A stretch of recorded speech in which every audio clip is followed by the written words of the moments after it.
1,879 of those complaints. We also have consumer courts operating in all provinces, with exception to Western Cape, which we currently have a challenge with them, DM. And we also have consumer courts which adjudicated and dealt with 82 cases for the entire country. And out of those 82, we managed to resolve 60 of those cases. And in this current financial year, we also had about 52 recalls which were conducted, and mostly being on motor industry. And motor industry being one of the problematic sector that we are facing as a country. We getting lots of complaints relating to motor industry. If you recall, DM, there was also a landmark judgment of Van Niekerk versus FirstRand Bank, which is a victory for most consumers and us as consumer protectors. Furthermore, there is money which has been saved for most consumers, DM. We've saved consumers a total of 94,391,309.00 cents, which is a great achievement for us.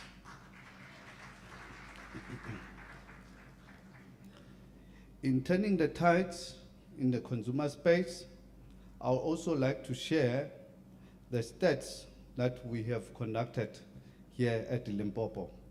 We've crisscrossed this province as CPF, whereby mainly we targeted the following municipalities. We were in Waterberg and Capricorn doing inspections starting from the 9th to date, whereby we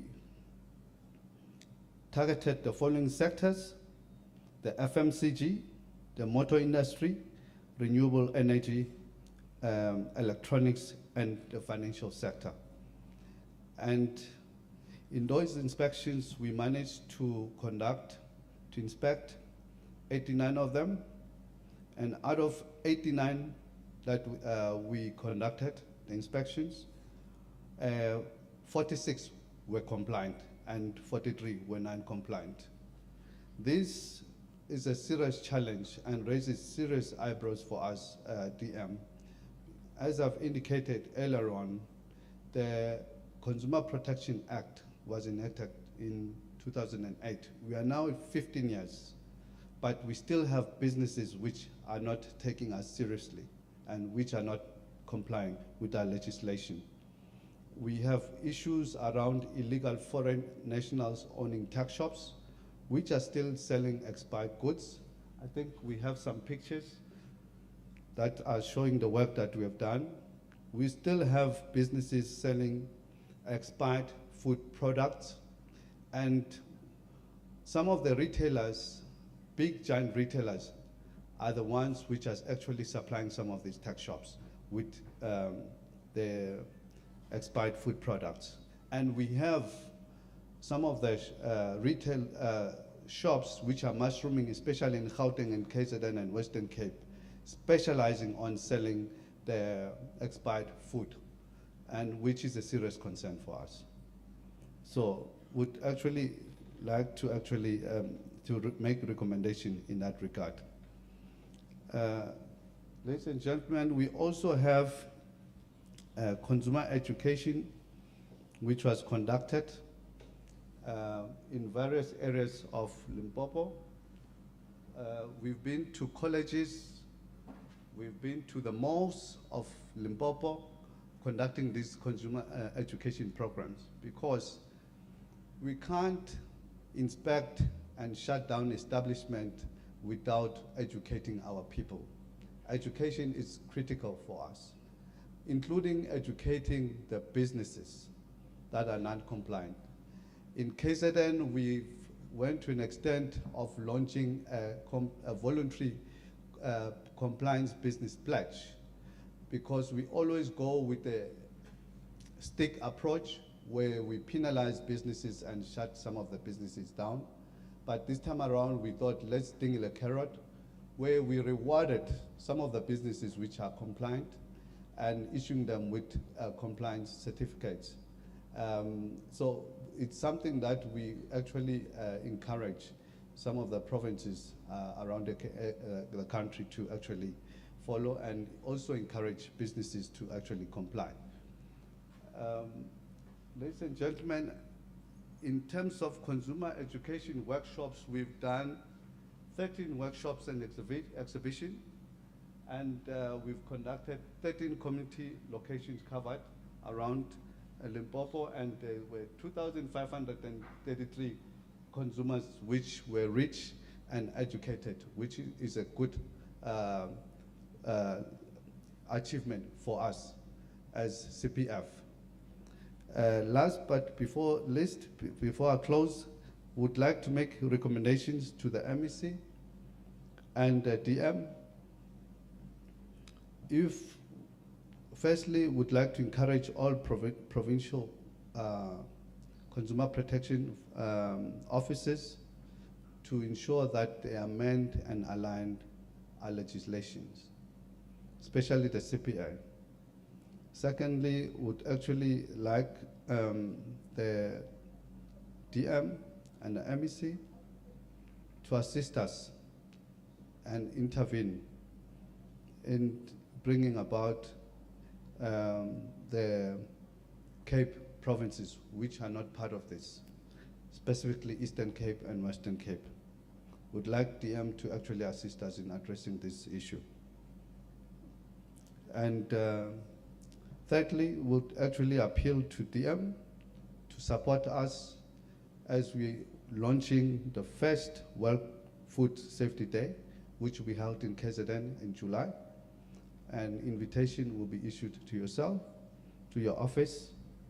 And last but not least, would actually like to encourage businesses to subscribe to a voluntary business pledge, thereby ensuring that businesses are compliant. Before I close, DM, these inspections that we conducted this week, they yielded very good results. There was a consignment of illicit cigarettes, which were confiscated by this team, which worth 250 million. So would like to actually applaud the team and give them a round of applause for that.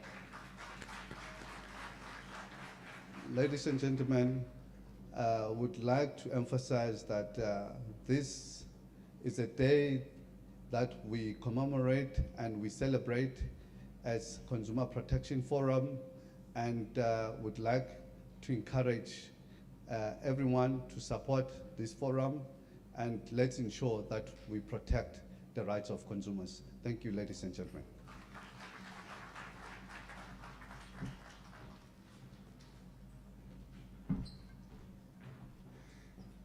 Thank you very much, Mr. Tshepiso Silepe, for the Consumer Protection Forum, who has presented on the highlights of their achievement as a forum.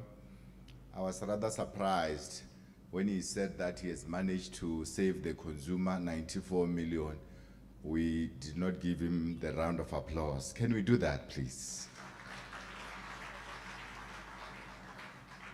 Let me call upon the Acting Commissioner for National Consumer Commission, Mr. Hadin Rachisusu, to do the unpacking of the theme for this event. Mr. Rachisusu. Can we give him a hand of applause?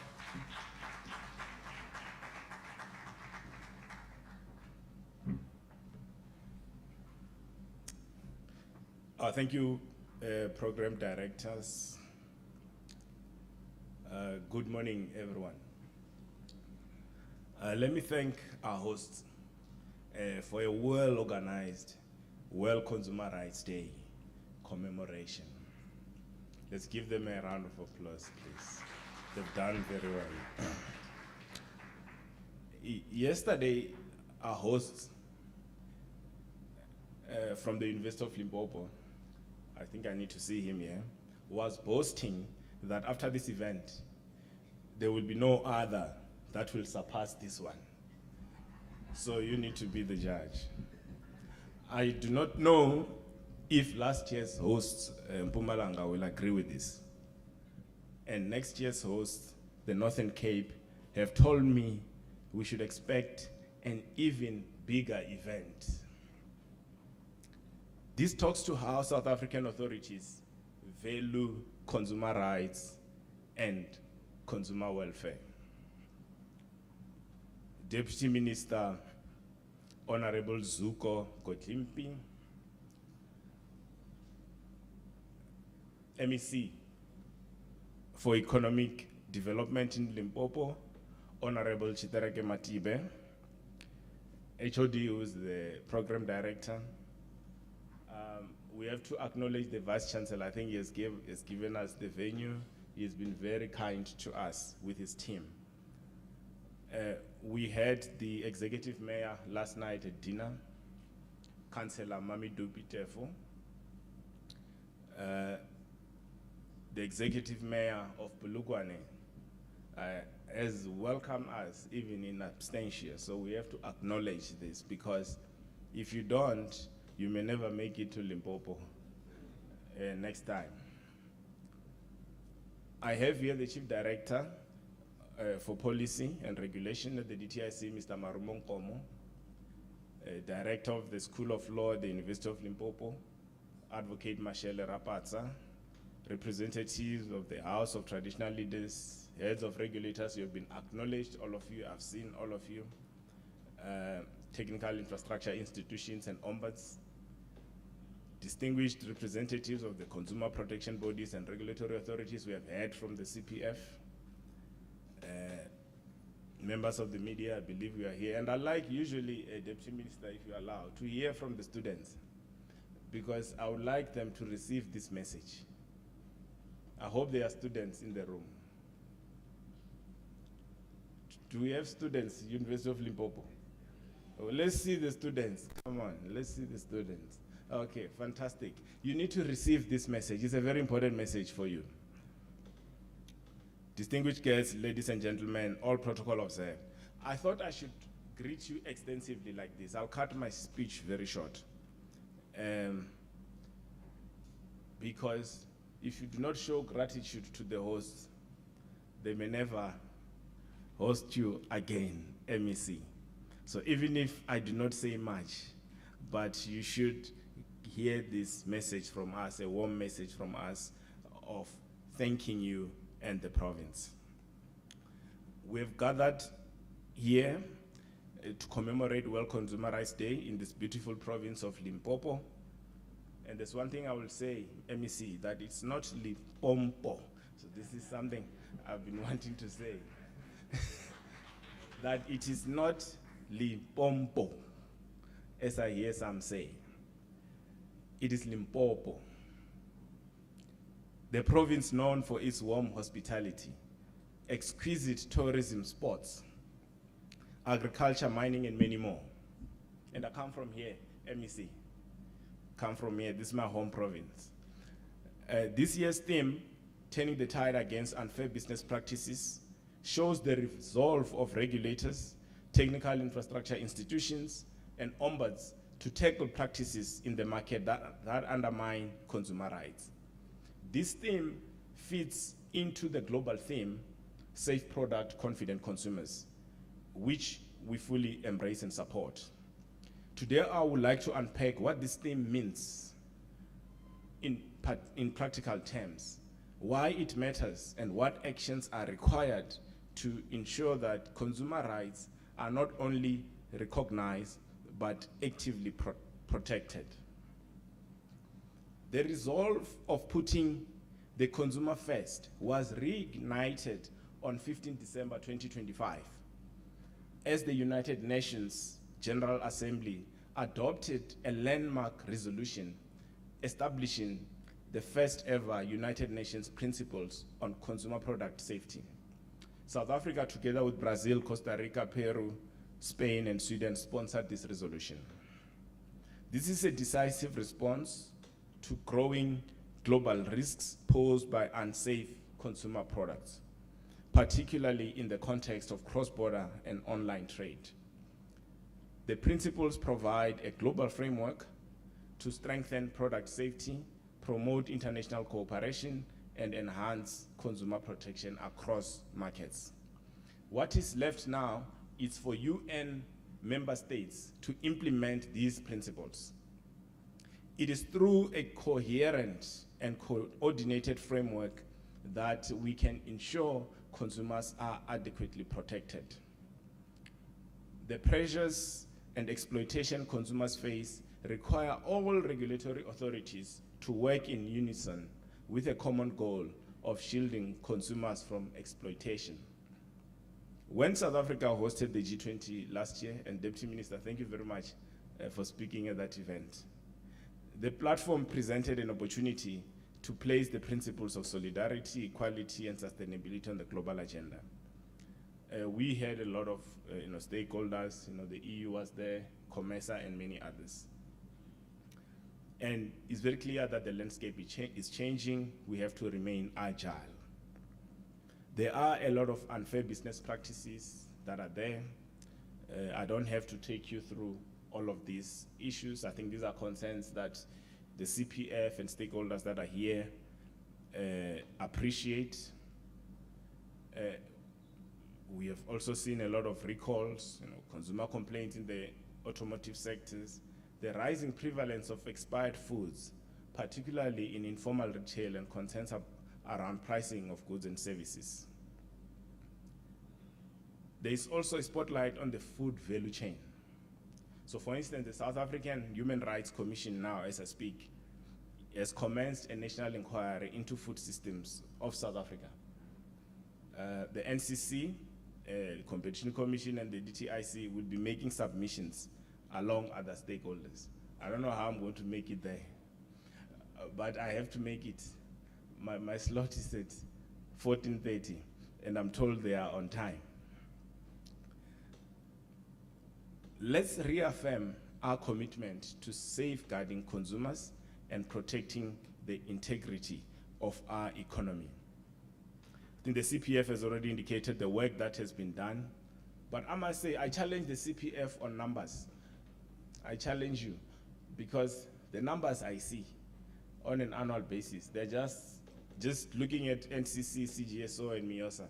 We're offering just under 150 million in consumer redress. So let's work on these statistics so that we can talk in one voice. We have put it forward to the minister, deputy minister, that we would like to save consumers at least 150 million every year. We've also said to improve this ecosystem, we will be sponsoring a track and trace system. We need regulations for this. So formalize the sector. And MEC, we need your buy-in on this. We have looked at this, that there is a challenge that we have accepted informality for too long.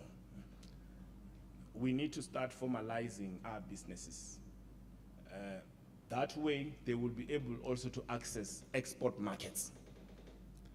I know that we may have some challenges with this, but to access the China market, to access the EU market, they will need these barcodes. And I believe what we are doing here today, what we have gathered for here, aligns with the spirit of World Consumer Rights Day. And Mr. Silepe has already said this, we're 15 years this year from April. So please do look forward to a lot of activities. I've already written to the Ombuds and DM. I've asked them for very substantial contributions to these festivities. And I know that they are probably looking at this very favorably. And so that we can celebrate this DM. And we want to walk this journey with you, crisscrossing province to province. It's not about campaigns for local government, but the consumers must feel us DM. This is the year they must feel our presence. So we'll come back, MEC. We will come back. So thank you very much for your attention. Thank you. Yeah.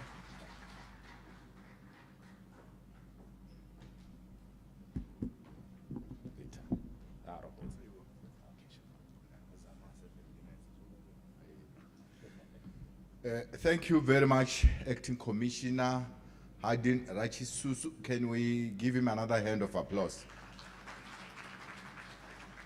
Before I call in the next speakers, I will request that a choir give us just one song as we prepare for the speakers.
Thank you very much, choir. What a beautiful rendition. I will now invite the Honorable MEC for Economic Development and Environment in Limpopo, Wochitereke Matibe, to give us the overview of the consumer protection landscape in South Africa. Honorable MEC, let's give him a round of applause.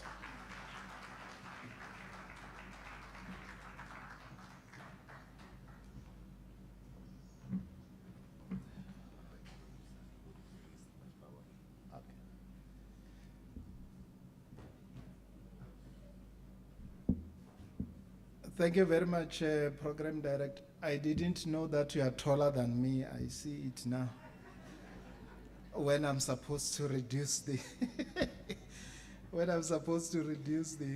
the mic. Thank you very much, Program Directors, Dr. Ratumbu and Professor Grace. I don't want to make problems with the name, the other name. If I say Professor Grace, I'm fine. I'm looking at it and I see, I can't spell it.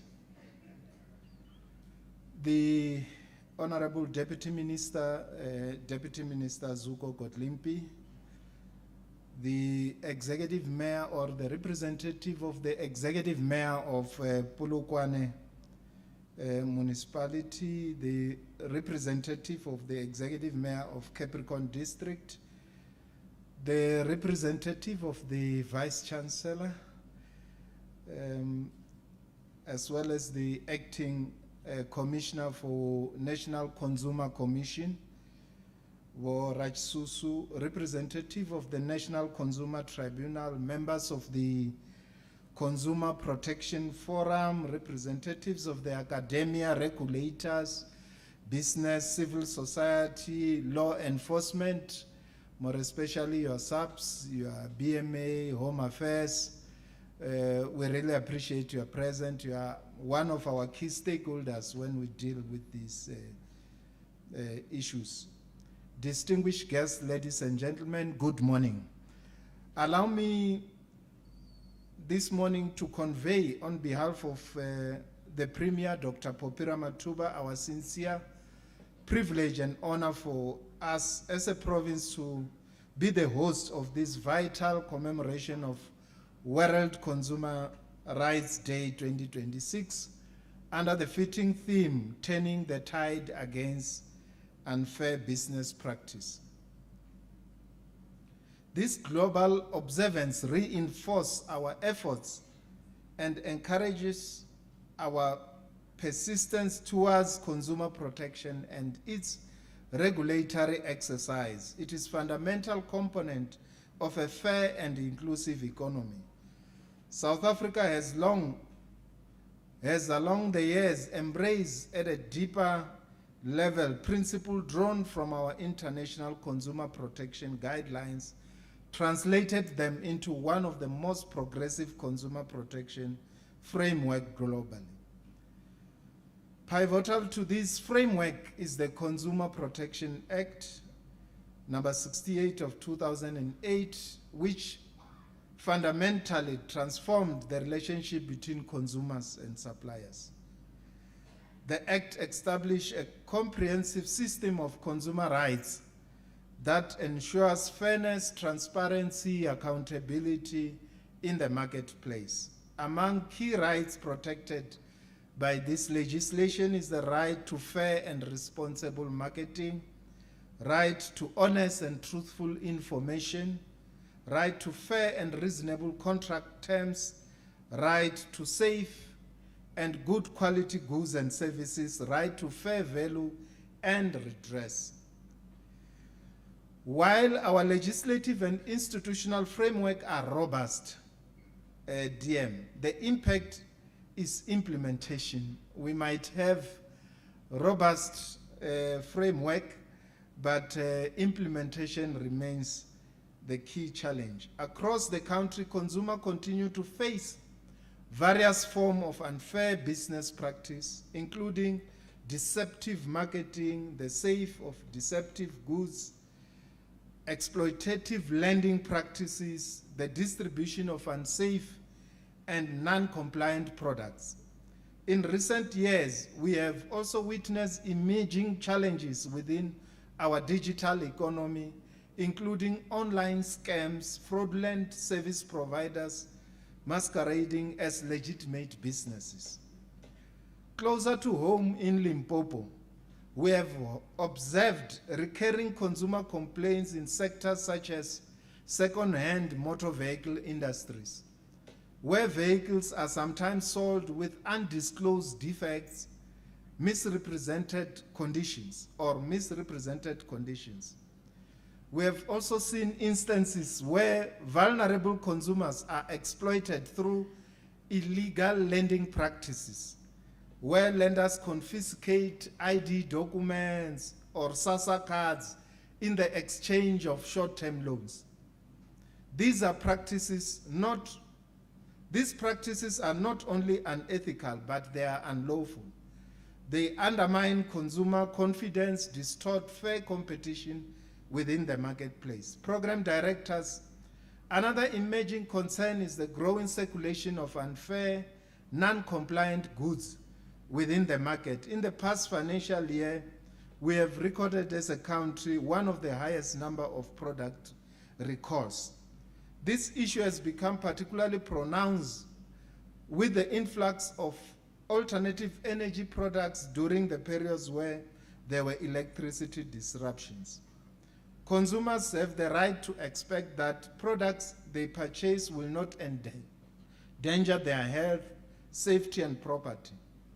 In Limpopo, we have strengthened our commitment to consumer protection through Consumer Protection and Limpopo Consumer Court, which provides accessible mechanism of resolving disputes protecting consumers within the province. Over the past 5 years, the Office of the Consumer Protector has successfully resolved all consumer complaints lodged with the office, demonstrating the effectiveness of these mechanisms. This week, activities leading up to this day, we have also highlighted the importance of collaboration, more especially with our SAPs, Home Affairs, BMA, and all the stakeholders that were there through a joint enforcement operations conducted with regulators and South African police services.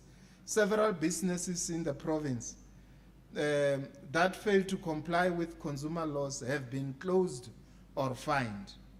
And inspection, as the Consumer Protection Forum was saying, have uncovered in the warehouse illicit cigarettes that were seized and with the law enforcement agencies. At the same time, our consumer education programs have reached thousands of residents across communities such as Mlechi, Pulukwane, Mankweng, Mall of the North, Limpopo Mall,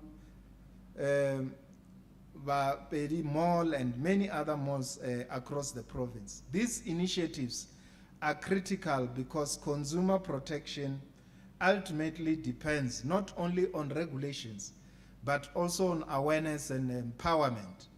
An informed consumer is an empowered consumer. Program directors, allow me to conclude by emphasizing a simple but important truth.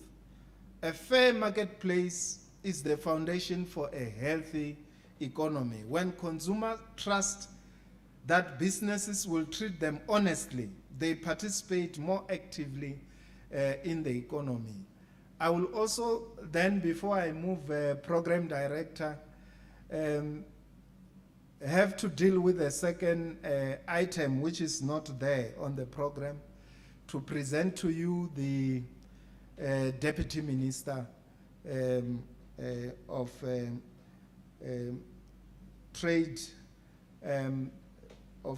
Trade and Industry and Competition. I would want all of us to welcome to the podium DM Zuko Godlimpi to come and give a keynote address. We must all rise to welcome him and put our hands together until he arrives. We put our hands together until he arrives here. Thank you. Thank you. Thank you very much, MEC. Thanks to the program director as well.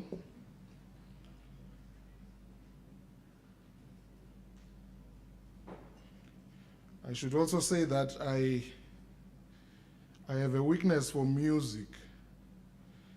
Now, some of the things that I had planned to say are disappearing in my head because I'm still humming Masawana here because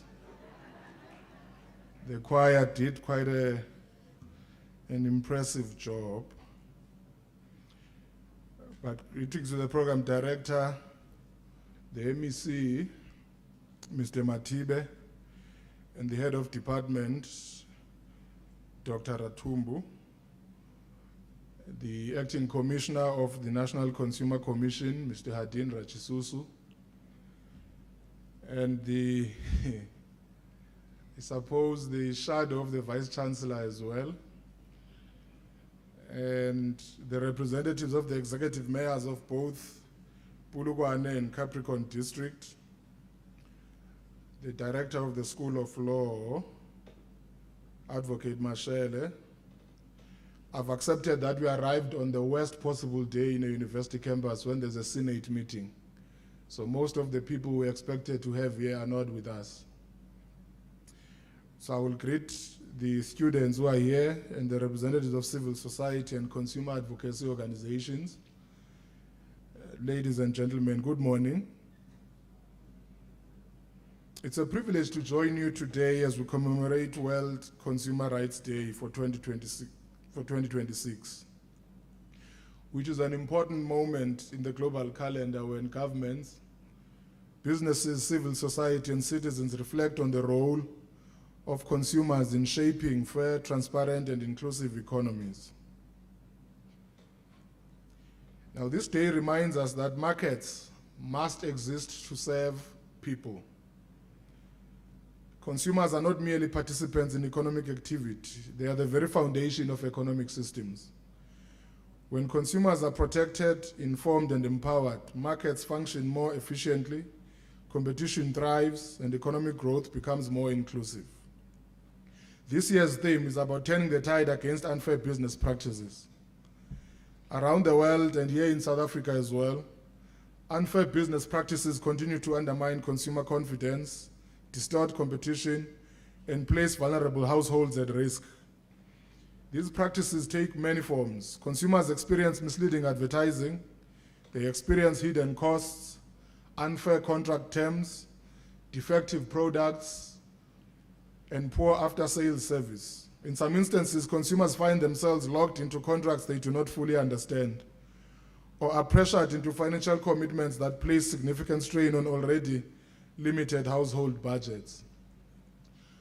I know for a fact that many South Africans buy cars and they choose the balloon payment option.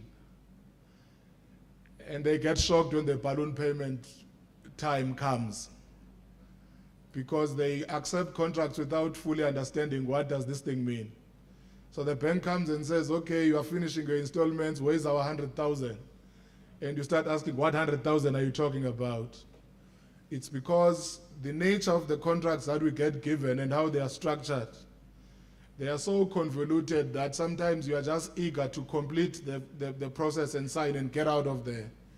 And the effect of it is that down the road, your consumer rights are infringed upon, but sometimes your own ignorance gets exploited. Now, in recent years, we've also seen the rapid expansion of the digital economy. Online platforms, mobile applications, and digital marketplaces have created unprecedented opportunities for innovation and entrepreneurship. But at the same time, they have introduced new consumer risks. Deceptive online marketing, subscription traps, reality augmenting artificial intelligence, manipulative digital interfaces, and the misuse of personal data are emerging challenges that require vigilant regulatory oversight. I'm sure all of you who carry smartphones, you've experienced something that you can't explain, and many of us are starting to believe that our cell phones are listening to us. Sometimes it appears that if you say anything about a Nike Air Force, the next time when you open your Facebook, you'll see an advert about the Nike Air Force. If you are having a conversation with your friends about if we could save enough money and go on a holiday to the Maldives, the next time you're on Twitter or Instagram, there's going to be a lot of Maldives advertisements.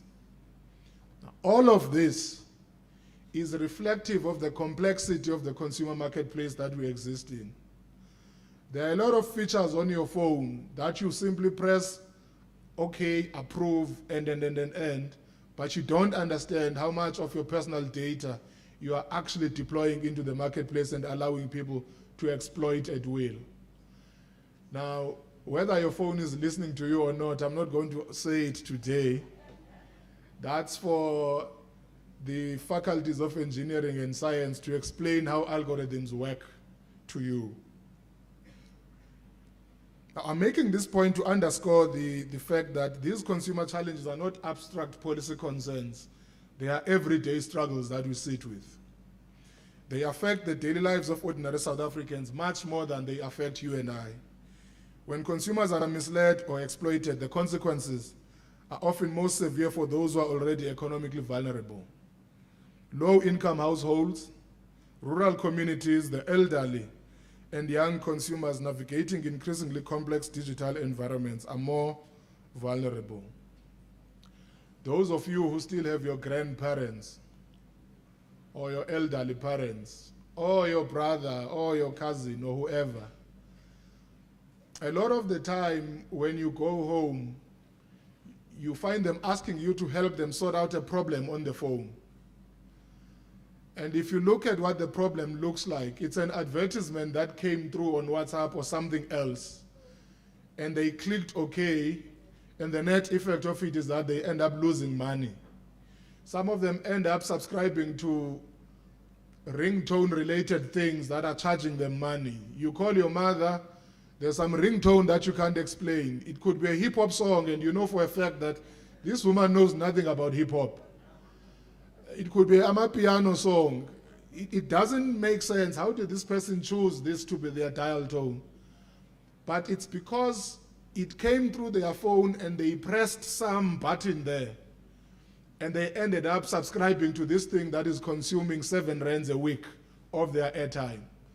Or sometimes they'll say to you, can you help me with my phone because I'm running out of airtime at a rapid rate. I buy 50 rands airtime, it runs out. What is it? They have subscribed onto something that they were not consciously subscribing onto. Those are some of the problems that arise from the digital marketplace. Now, for South Africa, the protection of consumers is therefore not simply a regulatory matter. It is a matter of economic justice and social equity. Now, because I'm in a university campus, I want not dabble in a bit of philosophical ranting a bit. The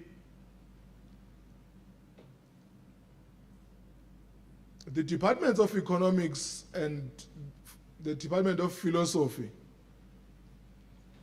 will have to one day convene a seminar to address this related problem. In economics, those who study economics, they know that your entire set of models in microeconomics proceed from one sentence. You assume that all consumers are rational agents and that the only motivation for them is to maximize utility. And by that, you assume that every decision that a consumer makes is a rational decision. It is a self-interested decision designed to maximize utility, one way or the other. Now, the philosophy department will tell you that that which you are calculating in economics is a product of something in philosophy that you seem to have accepted as truth, which is the idea that is explained in utilitarianism, which is the underlying philosophical structure of free market economics and liberal societies. Now, for us who are in law and policy making, it almost suggests that it is wrong for us, therefore, to intervene on behalf of what is an otherwise rational economic agent. We should otherwise accept that everything that a consumer ends up buying, whether it is a defective product or not, it doesn't matter. Because we should assume that that consumer acted as a rational, self-interested, utility-maximizing person. But what is missing in that equation in the classroom is the recognition that what is taken theoretically as information asymmetries is a very serious foundational problem in society. Economic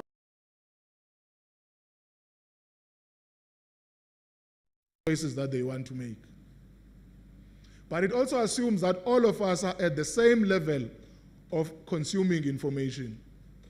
So an 8-year-old grandmother and a 16-year-old grandchild who grew up in a technologically savvy society and someone born in the 1950s are assumed to be of the same competence in computing information and decision making. Now that's where the problem starts.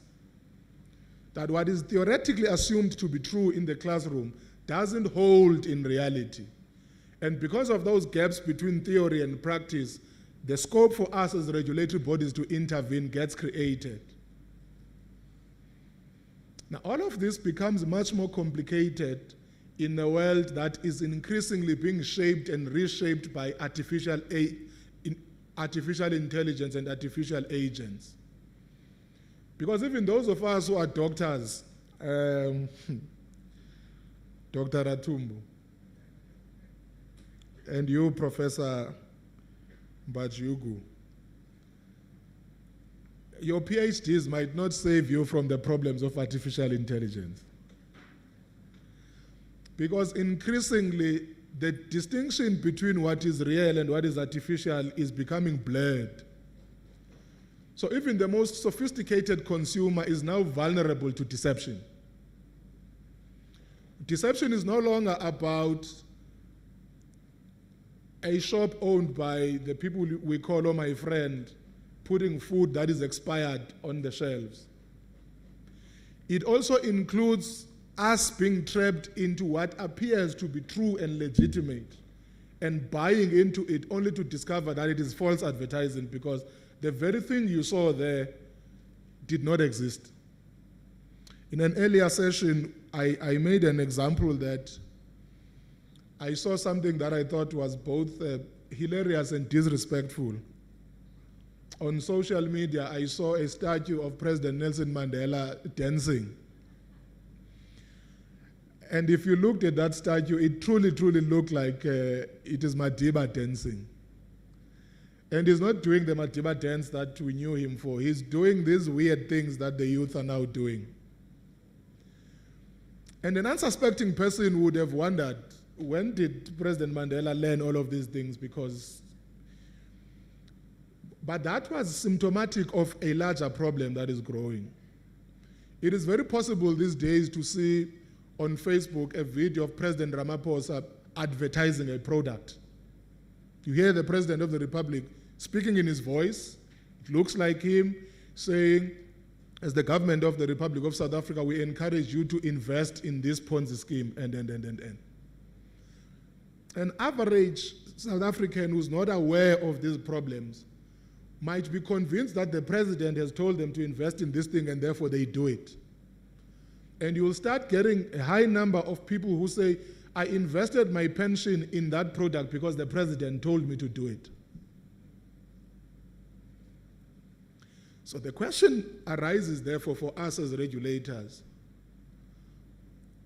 How prepared are we to intervene in an effective regulatory manner in a digital marketplace that is becoming increasingly complex and complicated? What obligations do we need to impose on tech firms and tech operators to distinguish between augmented reality and reality as it is, so that those who consume the products of the platform could be very much aware of what they are dealing with?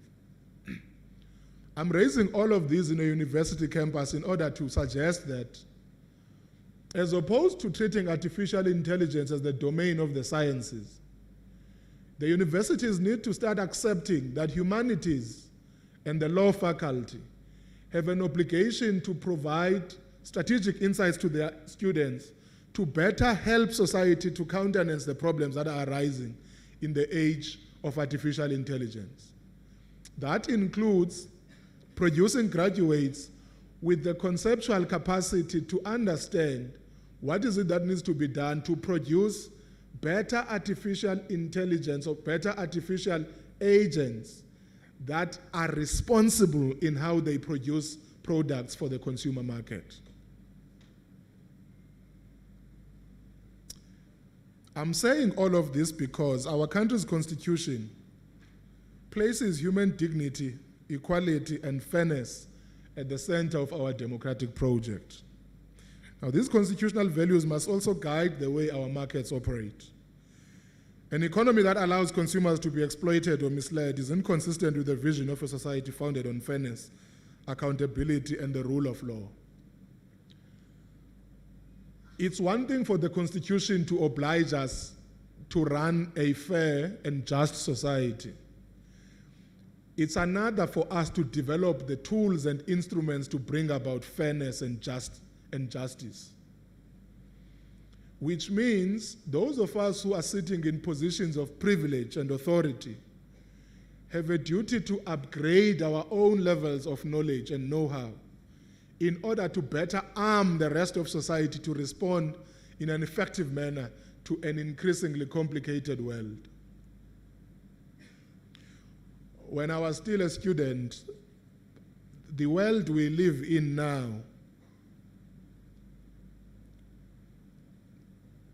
which is dominated by artificial intelligence, it had a name. We're still talking about it as something that is coming. Now it's here. We usually speak about the atmosphere and.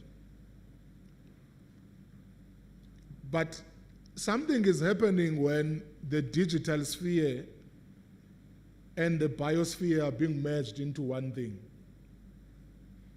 And therefore, the university must produce graduates that are competent in that intersection. Whether they are in the law, in the humanities, or in the sciences field. Over the past few decades, South Africa has developed a strong legislative and institutional framework to advance all of these objectives. Our consumer protection laws establish clear rights for consumers while also defining the responsibilities of businesses operating within our marketplace. These laws affirm fundamental principles that consumers have the right to fair value, good quality, and safety, the right to honest marketing and responsible business conduct, and the right to redress when things go wrong.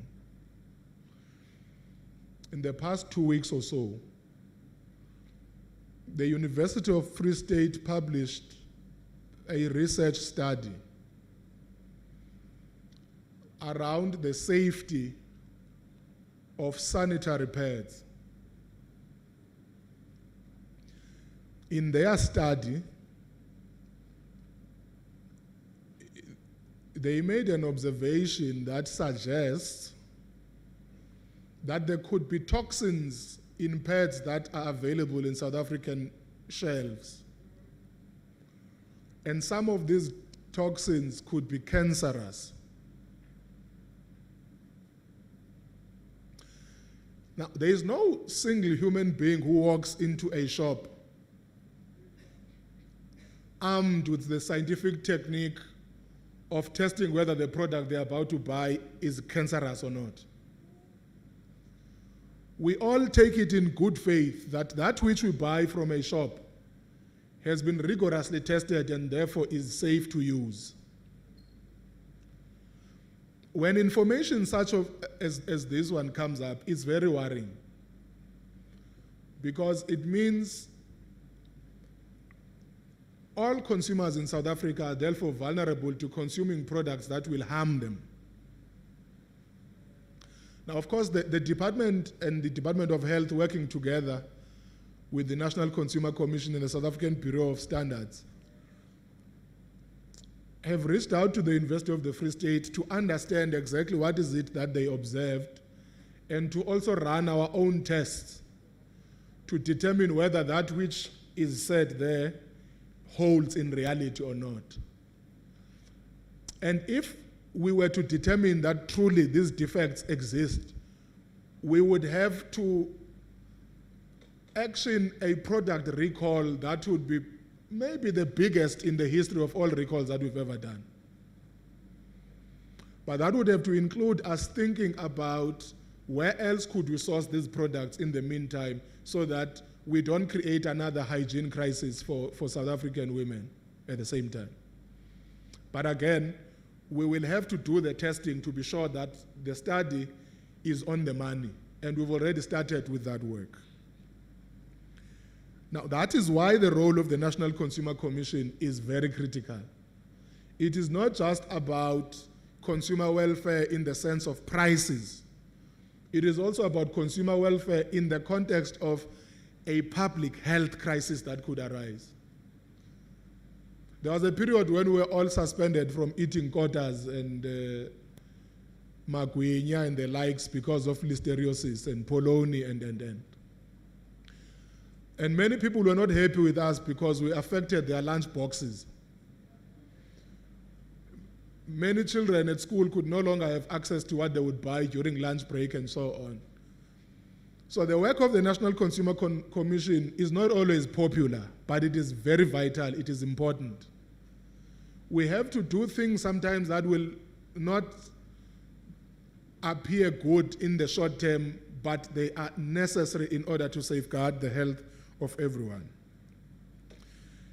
So the National Consumer Commission is our frontline institution that is responsible for investigating complaints, enforcing compliance with consumer protection legislation, and ensuring that businesses that engage in unfair and deceptive conduct are held accountable. Through its work, the Commission helps to restore balance in the marketplace by ensuring that consumers have somewhere to turn when their rights are violated. A strong, well-resourced, and effective National Consumer Commission is therefore essential for maintaining confidence in the market. It ensures that businesses that operate ethically are not undercut by those that seek to profit through unfair or deceptive practices. Equally important is the role played by other regulatory bodies, consumer courts and tribunals, as well as the South African Police Services, together with provincial consumer protection offices. Together, these institutions form part of a broader ecosystem that ensures consumers have access to justice and redress.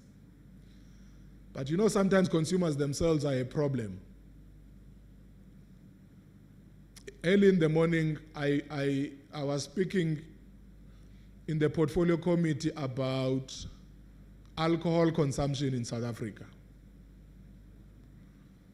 and whether we should allow the advertising of alcohol to continue or not. Now, something struck me as I was coming here about that. South African consumers will say boldly that, man, when you go buy Hennessy at a shop, there's a qualitative difference between the Hennessy you get at Tops and the Hennessy you get from Mang Mang in some corner. So you ask them, how do you know the difference? They say, no, there's a variation in the hangover that you get. The hangover you get from the Hennessy you buy at a particular shop and the one you buy from so and so, they are different. So you ask them, so what might be the cause? They say, no, that one is selling a mdubulo of Hennessy. But we like it because it gets you drunk quicker. Now, you say that's a problem because it means you have consumers who are patently aware that there's an illegal product that is in the market, but they are not reporting it because it serves the dubious function of getting them drunk quicker.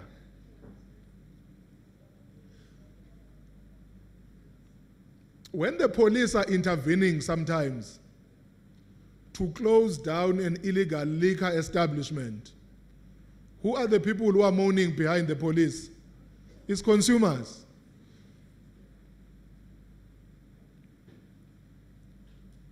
So we have law enforcement acting in order to save consumer welfare and the public interest. But consumers are the first. If they see a police van coming, they will alert the owner, hey, they are coming.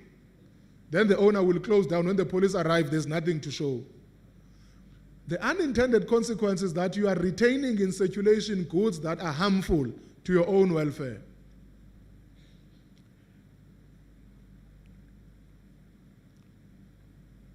The other problem relates to how businesses themselves participate in practices that put into jeopardy consumer welfare.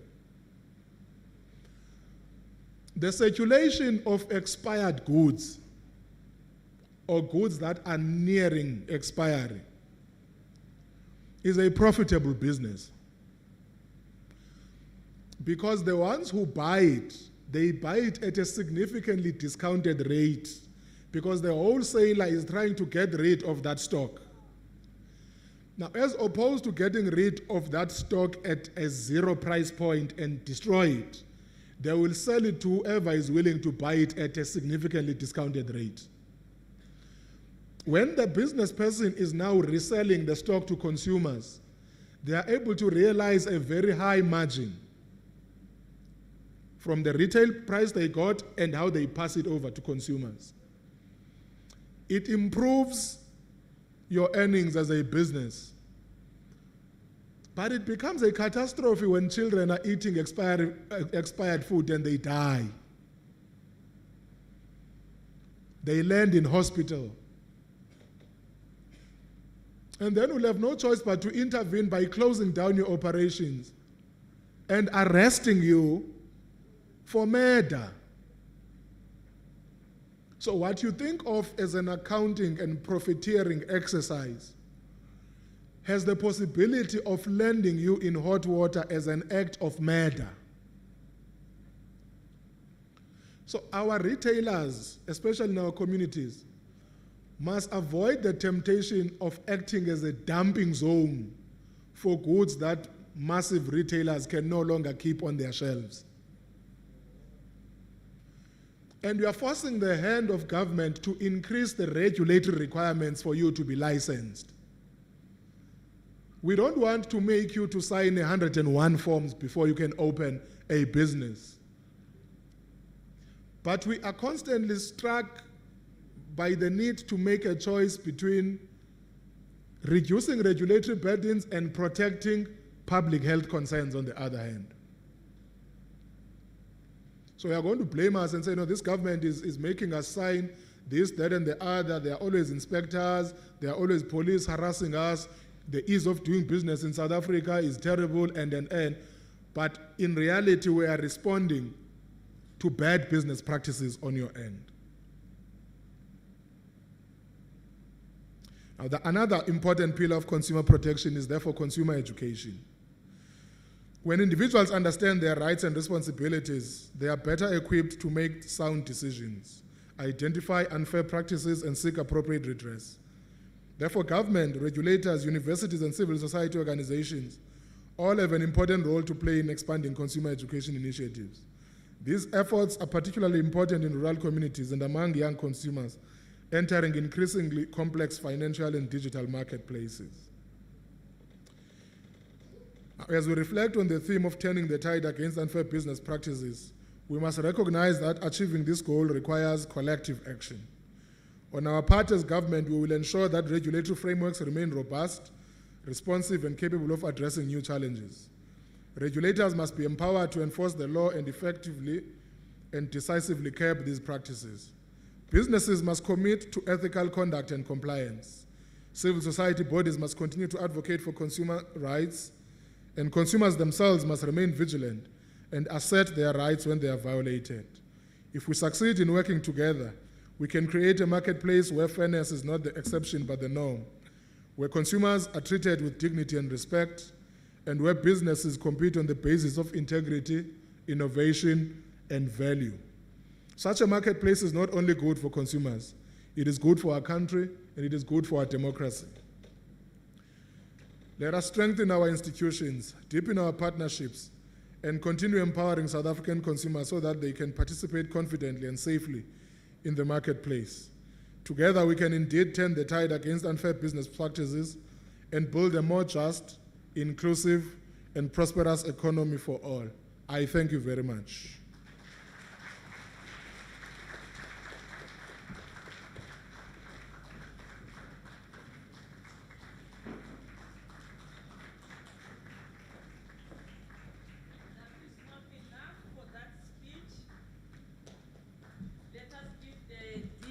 Another hand of applause. The DM is taller than me, so we need this one to go down. Thank you so much, DM, for that wonderful presentation. Before, we are not going to go for break immediately. We are going to just change a few things. We are going to take some pre-recorded messages from various stakeholders within the consumer protection ecosystem. And before that, I want the best university choir in South Africa. We are the best when it comes to singing, we know. You don't have to tell us, give us a stanza as they prepare the messages, the pre-recorded messages, please, after the choir.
Thank you so much, UL choristers.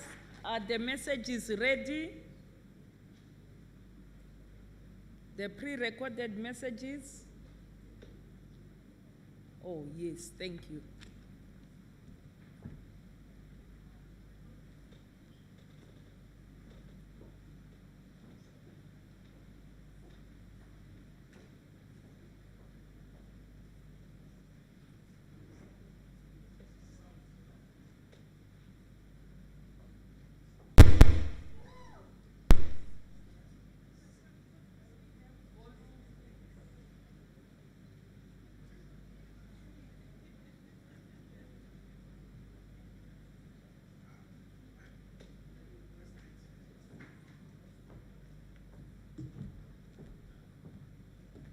May we have volume, please? Greetings Oh, to my yes. colleagues from the executive, the commissioner and the leadership of the National Consumer Commission, all the distinguished guests from government, civil society, private sector, media, distinguished guests, and fellow South Africans. Allow me to express my sincere appreciation to the National Consumer Commission for extending this invitation to our ministry that is responsible for women, youth, and persons with disability to provide and contribute a message of support for World Consumer Right Day 2026. The theme for this year, Turning the Tide Against Unfair Business Practices, speaks directly to the challenge that sits at the heart of our constitutional commitment to dignity, equality, and justice. As a ministry that is responsible for women, youth, and persons with disability, consumer protection is not only simple about markets or transaction.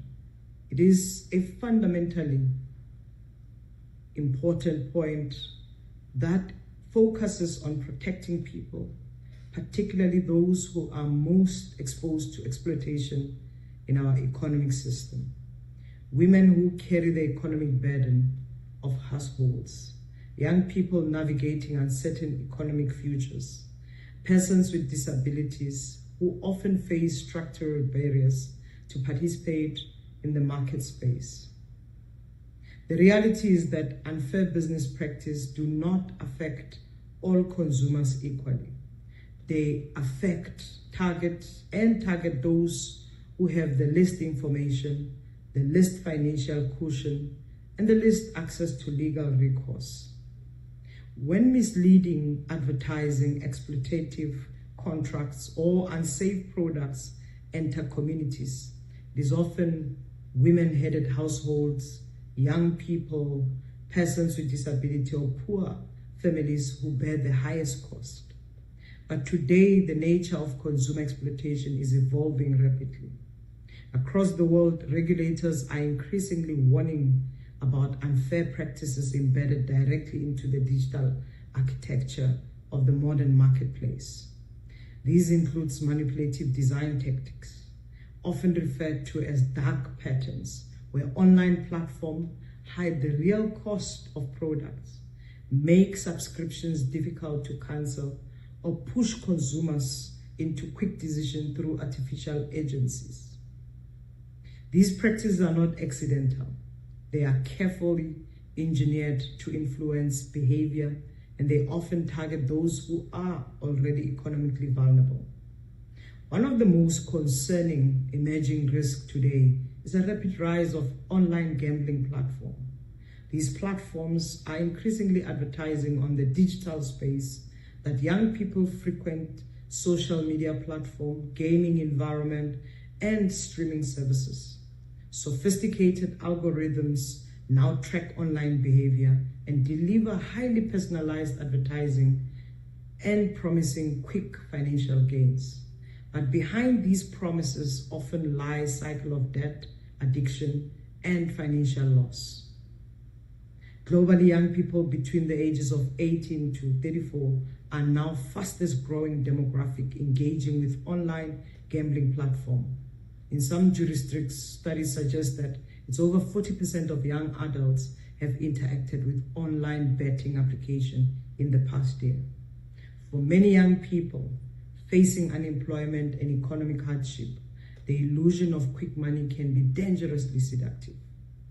So we must therefore confront a difficult reality. Technology that was meant to expand opportunity can, and if left unchecked, also become a tool for economic exploitation. But gambling is only one example. Across our marketplace, we are witnessing a range of emerging consumer risks, from predatory digital lending platforms that trap families and in cycles of debt, to misleading health products sold online, and to counterfeit goods that pose real safety risk in communities. In many cases, these products are aggressively marketed precisely in communities where economic vulnerability is already high. These developments remind us that consumer protection must continuously evolve alongside the changing nature of our economy. The Consumer Protection Act was designed to ensure that markets in South Africa operate according to principles of fairness, transparency, and accountability. Yet, legislation alone is not enough. We must recognize an uncomfortable truth: exploitative practices do not emerge from outside society. They are carried out by actors within our own communities, businesses, advertisers, and market players who choose profit over ethical responsibility. And this is why the turning of the tide against unfair business practice requires a whole of society. Government regulators must strengthen enforcement. Consumer organizations must expand public education and awareness. Media institutions must continue to expose exploitation practices. Business must commit to ethical conduct and transparent pricing. And citizens themselves must remain vigilant and informed about their own rights. The National Consumer Commission plays a critical role in this ecosystem through investigation, compliance, inspections, and enforcement action. The Commission helps ensure that market functions in the interest of people, not against the people. In recent years, regulatory interventions across various sectors have resulted in millions of rand being turned to consumers through refunds, settlement, and corrective actions. These outcomes demonstrate that effective consumer protection can deliver tangible justice for ordinary people. But the deeper the mission of consumer protection is not simply to recover money after harm has occurred. It is to prevent harm before it happens by empowering consumers with information and ensuring business operate within ethical and legal boundaries. This work is also central to our broader commitment to inclusive economic participation. A fair marketplace is essential if women entrepreneurs, young innovators, persons with disabilities are to participate meaningfully in the economy. When markets are fair, opportunity expands. When markets are distorted by unfair practices, inequality deepens.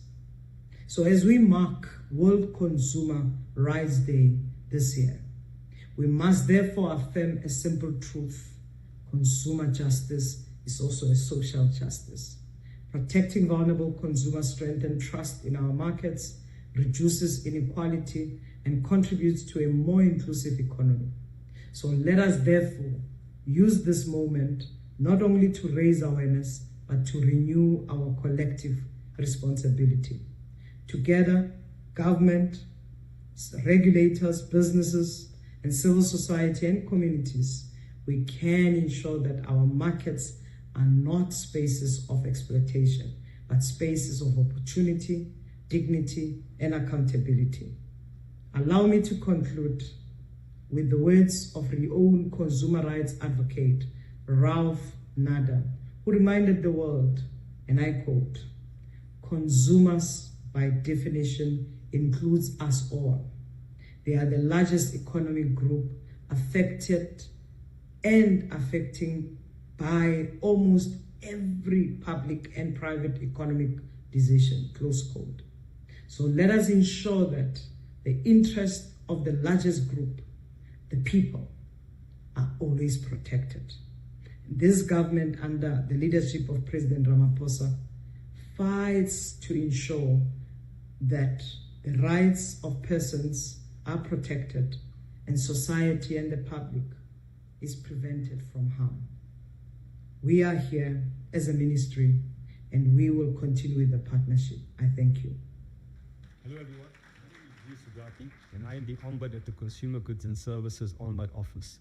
We are an alternative dispute resolution body established and accredited in terms of the Consumer Protection Act and the Consumer Goods and Services Industry Code of Conduct. As we celebrate this auspicious occasion, let me take a moment to extend my appreciation to the Limpopo Department of Economic Development, Environment and Tourism, as well as the National Consumer Commission for co-hosting such a prestigious event. And the theme this year, turning the tide on unfair business practices, could not be more apt.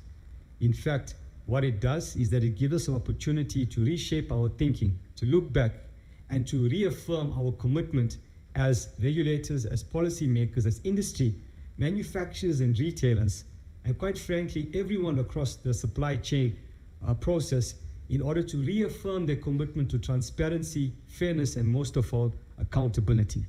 The Consumer Protection Act is quite clear. Consumers have the right to goods that are fair, good quality, that are durable, and that are safe. And as a consumer goods and services ombudsman, we see firsthand how that trust can be broken when goods become defective or are unsafe. In fact, we see how an effective dispute resolution process can repair and restore that trust. There's a proverb that goes something like this: if you want to go fast, go alone, but if you want to go far, go together. And that speaks of commitment and collaboration amongst all of the stakeholders. Today, let us not only reflect, but let us recommit a shared objective, a fair marketplace for all, robust and strong enforcement and regulations for consumer protection, and I think above all else, creating a fair and safe, fair play industry for all. Enjoy the day, and let us reaffirm our commitment together. Take care now. Hello everyone, my name is Lee Subrati, and I am the Ombudsman at the Consumer. Good day. This is a message to our colleagues at the National Consumer Commission. We would like to say that the National Financial Ombuds Scheme, or NFO, that we support the work that the NCC does on a daily basis to assist consumers and to provide access to redress. It is a job very similar to our own. We assist consumers in the financial services sector and with all their complaints against the banks, the insurance companies and the credit providers. But the work you do goes beyond that, and it touches almost every aspect of a consumer's life. All the services, contracts that they can enter into, anything that they can buy and do. It's something that is a possible ground for a dispute or a contractual issue that can arise, or some unfair business practice, and that is why you are there. So we would like to say from our side that we really support the work you do, and we really look forward to working closely together with you in the future to collaborate, and together we can make sure that more consumers know about our services and the fact that they do have access to bodies such as yours and ours, and that they can access us for free assistance if they have any problem. So congratulations on this event. We apologize that we could not be there in person, and we wish you every success. Thank you. Guests, stakeholders, and citizens. My name is Duncan Mutengwe, the acting CEO of the National Regulator for Compulsory Specifications, NRCS. On behalf of the NRCS, I am honored to address you on World Consumer Rights Day 2026. World Consumer Day is not merely a calendar observance. It is a global call to action. Since its inception in 1983, this day has unified voices around a shared ambition to ensure that every consumer can exercise their rights confidently in a fair, safe, and equitable marketplace. It reminds us that consumer protection is essential to a just and prosperous society, and that no economy can thrive where unfair business practices go unchecked. This year's theme, Turning the Tide Against Unfair Business Practice, underscores our collective responsibility. Government, regulators, industry, and consumer alike to confront distortions in the market that erode trust, compromise safety, and disadvantage ordinary people and enterprises striving to do the right thing. For the NRCS, consumer protection is not abstract. It is embedded in our statutory mandate to protect public health and safety, safeguard the environment, and facilitate fair trade. We do this through the development, administration, and enforcement of compulsory specifications and technical regulations that ensure products and services meet safety, quality, and measurement before they reach consumers. A cornerstone of our work is market surveillance. We conduct rigorous inspections, testing, enforcement across the supply chain to prevent unsafe and non-compliant goods from entering and circulating in the South African marketplace. In particular, as we celebrate in Limpopo, our hosting province for this year's event, we have intensified operations here, conducting coordinated inspections that complement our national efforts across all provinces and key trade corridors. These operations have removed millions of rands worth of non-compliant products that jeopardize consumer safety, public health, and fair competition. But enforcement alone is not enough. Turning the tide against unfair practices also requires strategic partnerships, capacity building, and shared accountability. This is why the NRCS works collaboratively with law enforcement, border control agencies, provincial authorities, and industry stakeholders under the Consumer Protection Forum, the CPF, to align efforts, amplify impact, and close gaps that unscrupulous business exploit. We are deepening intelligence-led surveillance, refining risk profiling, and expanding outreach to empower businesses to meet their compliance obligations and consumer to recognize and report unsafe, deceptive practices. The right of every consumer is to be safe, informed, heard, and treated fairly, and we will continue to defend those rights with unwavering resolve.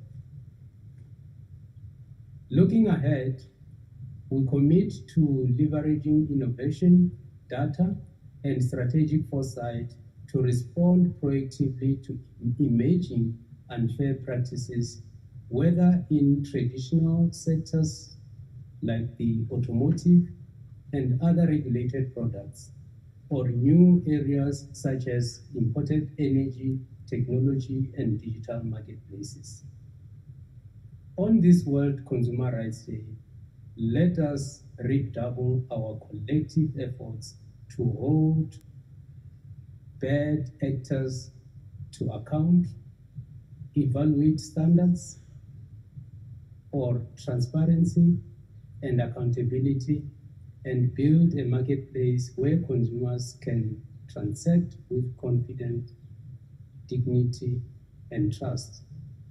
Together we can, and we must, turn the tide. Thank you. This year, for the World Consumer Rights Day, we are in Limpopo to commemorate this day. It's quite important for us as the regulators. We move around, we crisscross the country to spread this message. Our theme this year is turning the tide against unfair business practices. We are joining this with the global theme of safe products, confident consumers. But what is it that we've done as regulators in South Africa in the recent past? The National Consumer Commission, together with the Ombudsman, we have saved on an annual basis at least 130 million rands in redress to consumers. This is a very important thing we do. Consumers are becoming more confident in what we do. We have prioritized illicit trade, and we do this with our partners in the regulatory space. So going forward into the future, you'll see a lot more work from us on targeting illicit trade. We will be proposing a regulation to the Minister of Trade and Industry and Competition to deal with track and trace so that we can be able to trace the products. This is what we will do together with all our regulators and in implementing the recently adopted Consumer Product Safety Guidelines. So you enjoy this World Consumer Rights Day. Join us in celebrating and commemorating at the same time. Distinguished guests, partners, and colleagues, on behalf of the Eswatini Competition Commission, it is my great pleasure to extend our warm greetings and congratulations to the National Consumer Commission of South Africa and its partners for hosting the 2026 World Consumer Rights Day commemorations. World Consumer Rights Day is an important reminder that consumer protection is fundamental to fair markets, economic justice, and sustainable inclusive development. Consumers deserve products that are safe, reliable, and fairly priced. When businesses cut corners, ignore safety standards, or engage in unfair practices, it is the ordinary citizenry who bear the consequences. This is why, as regulators, governments, businesses, academia, and the community at large, we must work together to strengthen enforcement, promote responsible conduct by our businesses, as well as empower consumers. This is a shared regional mission that requires cooperation, coordination, and solidarity amongst ourselves. Eswatini shares this commitment to educate citizens, strengthen partnership with regulators in order to ensure that markets function fairly. As we commemorate this important day, we reaffirm our resolve to collaborate in order to build markets that are transparent, fair, and safe for all consumers. Once again, we congratulate the National Consumer Commission of South Africa and its partners for hosting this event, and we wish you a successful event. Siyabonga.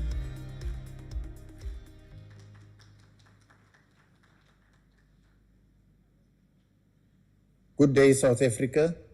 The South African Bureau of Standards is honored to join government, the regulators, industry partners, and consumer organizations in commemorating World Consumer Rights Day 2026 under the theme Turning the Tide Against Unfair Suppliers. This theme reminds us that protecting consumers requires strong collaboration across the entire regulatory ecosystem. Unfair suppliers undermine consumer confidence, distort fair competition, and place the health and safety of our communities at risk. Addressing these challenges requires a coordinated effort between regulators, industry, and standards institutions. As the national standards body, the South African Bureau of Standards plays a critical role in strengthening consumer protection through the development of South African national standards, products, testing, certification, and conformity assessment services. These mechanisms help us to ensure that products entering the South African market meet recognized requirements for safety, quality, and performance. Working closely with institutions such as the National Consumer Commission, the National Regulator for Compulsory Specifications, and the Department of Trade, Industry and Competition, we remain committed to strengthening compliance and promoting responsible business practices. As we join the national celebrations taking place in Limpopo Province, we reaffirm our commitment to protecting consumers and promoting a fair, transparent, and standards-driven marketplace. Together, we can turn the tide against unfair suppliers and ensure that South African consumers are protected. I thank you.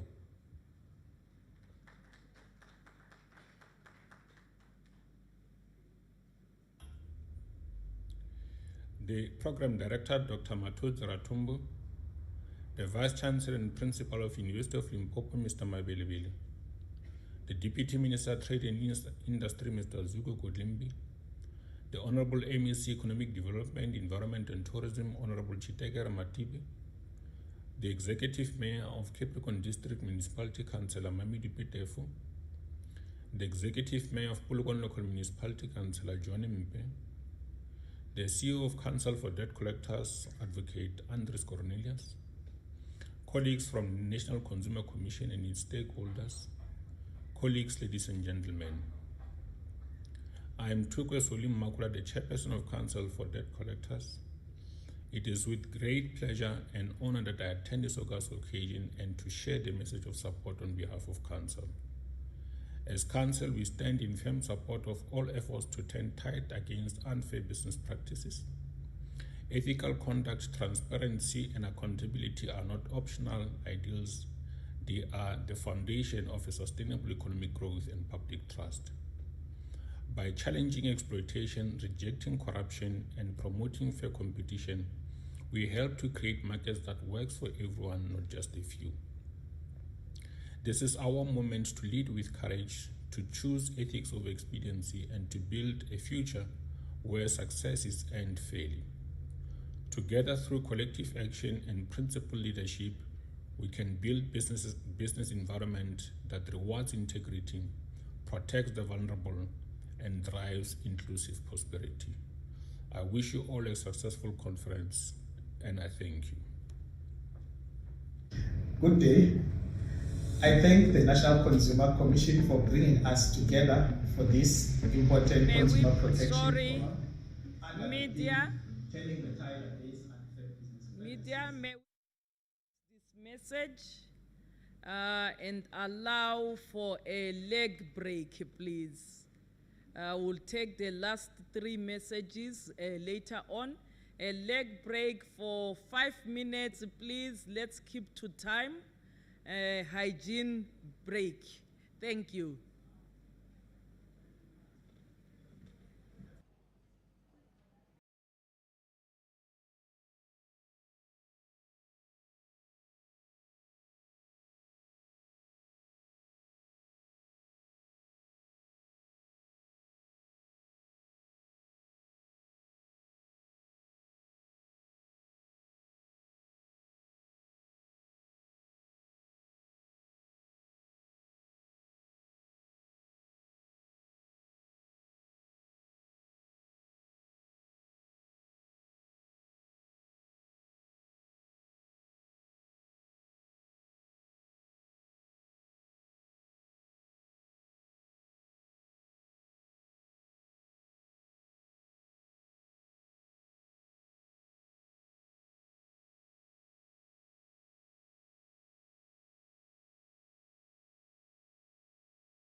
so that everyone can come in and settle down.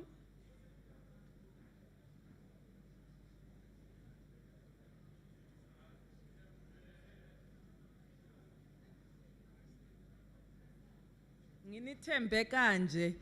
Choir, where are you?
Thank you very much, Professor. Thank you.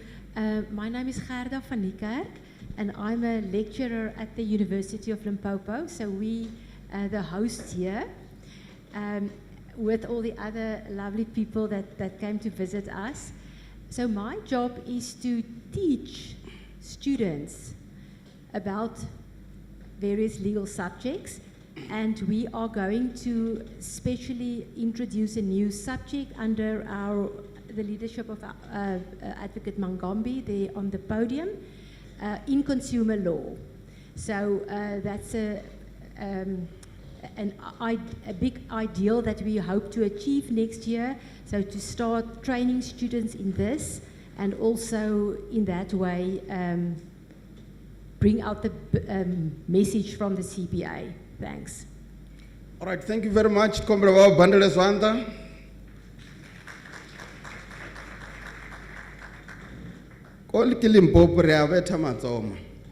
We don't have jealous. All right, no.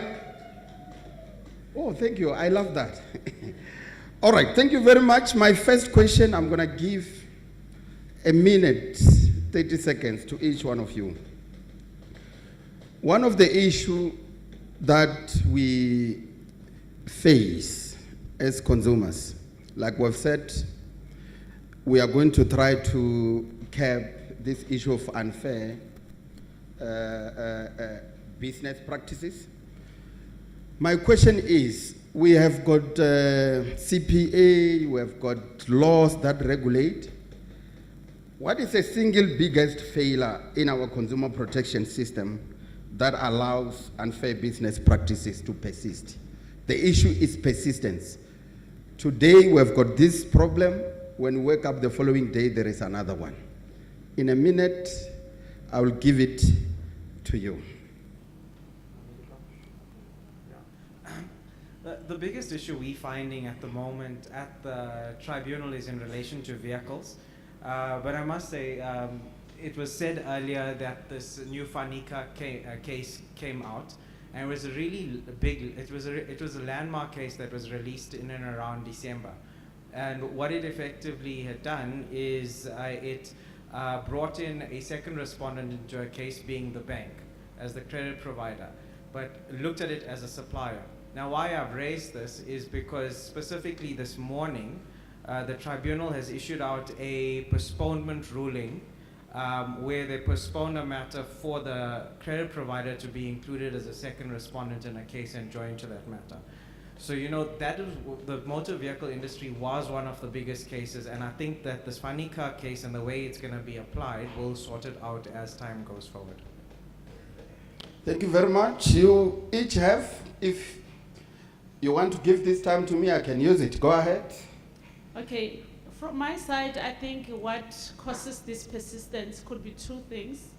One being the lack of knowledge from our consumers, which is why as CGSO we invest in making sure that we collaborate with the relevant stakeholders to educate consumers, which is also informing the presence of the satellite office at the University of Limpopo and other areas in the rural area in the interest of reaching the lower serviced places like the rural areas.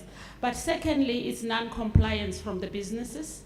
We have seen that although we are operating under a code which is mandatory, every business, whether formal or informal, is required by law to sign up with the Ombud, not only to pay their dues, but to be accessible when there is a complaint that arises against them. It should be easy for us as a mediator to find them. So now if they're not signing up, it makes it difficult for the consumer to get their redress. So ignorance of the law from both the consumers in some instances, but mainly the suppliers. Go ahead, Professor. Thank you. I think from the way I see it is that one of the big problems is that people are confused where they should go for redress. If you look at Section 69 of the Consumer Protection Act, people can go to an ombud with jurisdiction. They can go to an applicable industry ombud. They could go to the provincial consumer court. They could go to another ADR agent, or they could file a report with the Consumer Commission. So they don't have the knowledge where they should go. And I think that is one of the biggest problems. We have the law, we have the rights, but consumers should be educated to go to the right place, to get someone to help them with their rights. And this Consumer Day is exactly that, where the whole thing of making people aware of their rights. Thanks. Thank you very much. I'm glad I see the policymakers, people who are on the forefront, they are noting those challenges, and I strongly believe when we are done from now on, all this matter will find a way to curb them. All right, now I'm going to give a question on the issue of current enforcement mechanism. And my question, the first question is, are the current enforcement mechanisms strong enough? And I've got a scenario that I've put, which is just 2 lines, just to qualify that. Consumers frequently report unfair practices, yet many businesses continue operating with minimal consequences. Are current enforcement mechanisms truly acting as deterrent, or are some companies simply treating penalties as a cost of doing businesses? Any one of you can take it. Hi. Yeah, that's such a lovely question, because right at the end, what is the business mindset in terms of how they're dealing with consumer protection? Listen, there are fines that are being imposed, but the question then is, are the fines that are imposed high enough to act as a deterrence? And in my mind, I have seen compliance over time. There's been instances where there's consent orders, and I'll just give this as an example because my colleagues in the NCC are here as well. So there's been instances of compliance. So like you had instances where a certain vehicle provider, and I'm speaking about vehicles continuously, sorry about that, where the specific dealership had been continuously engaged in prohibited conduct and continuously being found wanting in terms of prohibited conduct. Whereas there's been almost an innovative order that's come out of the tribunal through the driving force of the NCC, which allowed for future misconduct to be prohibited. Orders like that do have a lot of value. There's also been orders in other industries. In the cell phone industry, for example, there's been an order. The fine was not high. I think the fine, if I recall, was about $1 million. It was not the value of the fine that was the deterrent. It was the confirmation that the terms and conditions that led to that type of prohibited conduct had been changed. That had then changed the behavior. So I do think businesses at large do comply, but I do think there's a lot of businesses that choose not to. And when those businesses choose not to do so, it's really about the strength of the enforcement mechanisms that are available. And I think that strength could be increased in certain areas. Thank you very much.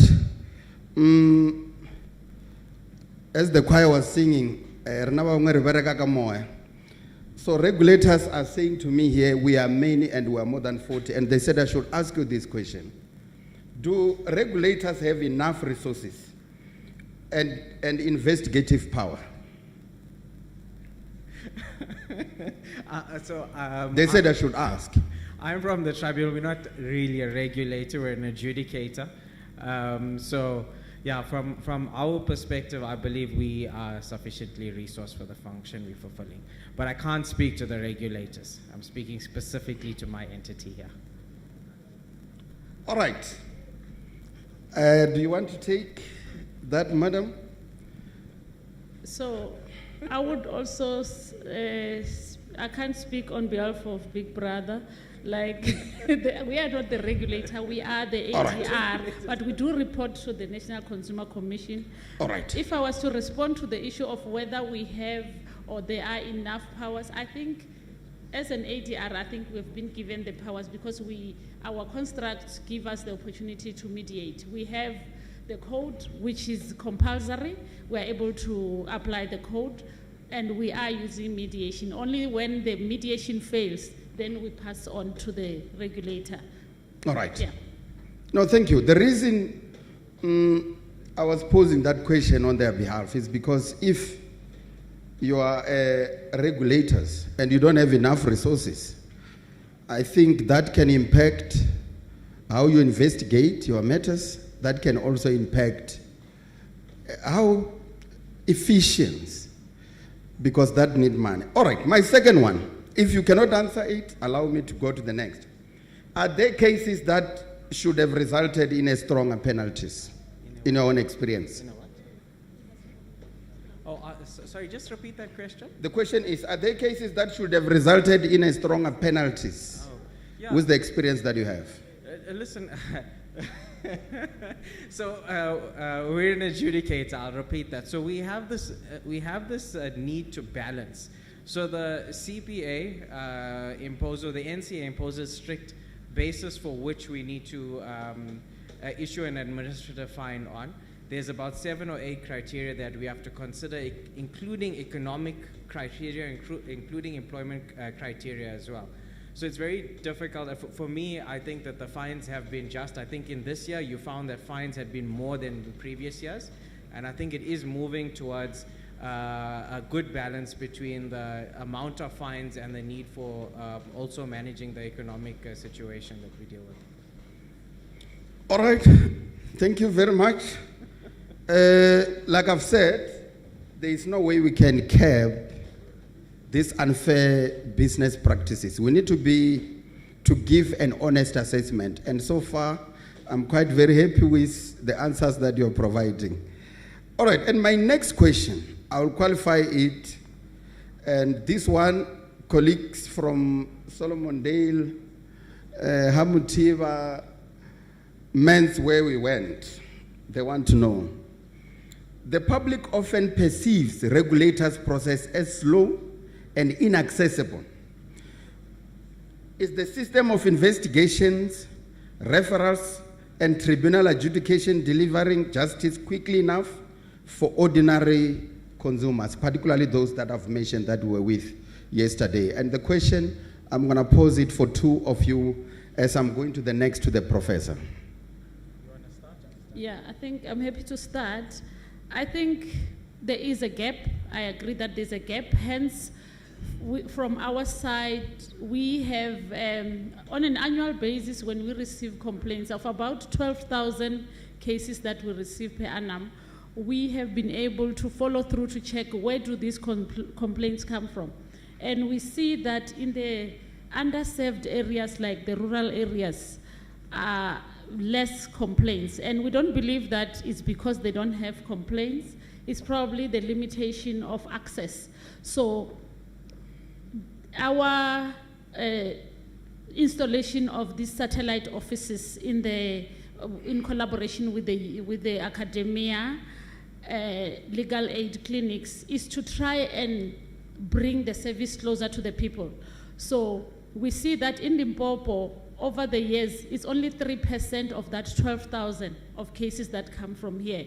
Yet, the NCC came several years ago to come and do an inspection, and even the recent inspection shows that there is contravention. So that means perhaps it could be an issue of consumers not having the means of getting to where to lodge complaints because of the proximity. If they have 100 rand, if I may bring it home, if there's 100 rand and you buy a defective goods, you have to choose whether to take 3 taxis to go and lodge a complaint, or to buy bread, or to pay for school fees. So the challenge is quite big. So there is a problem.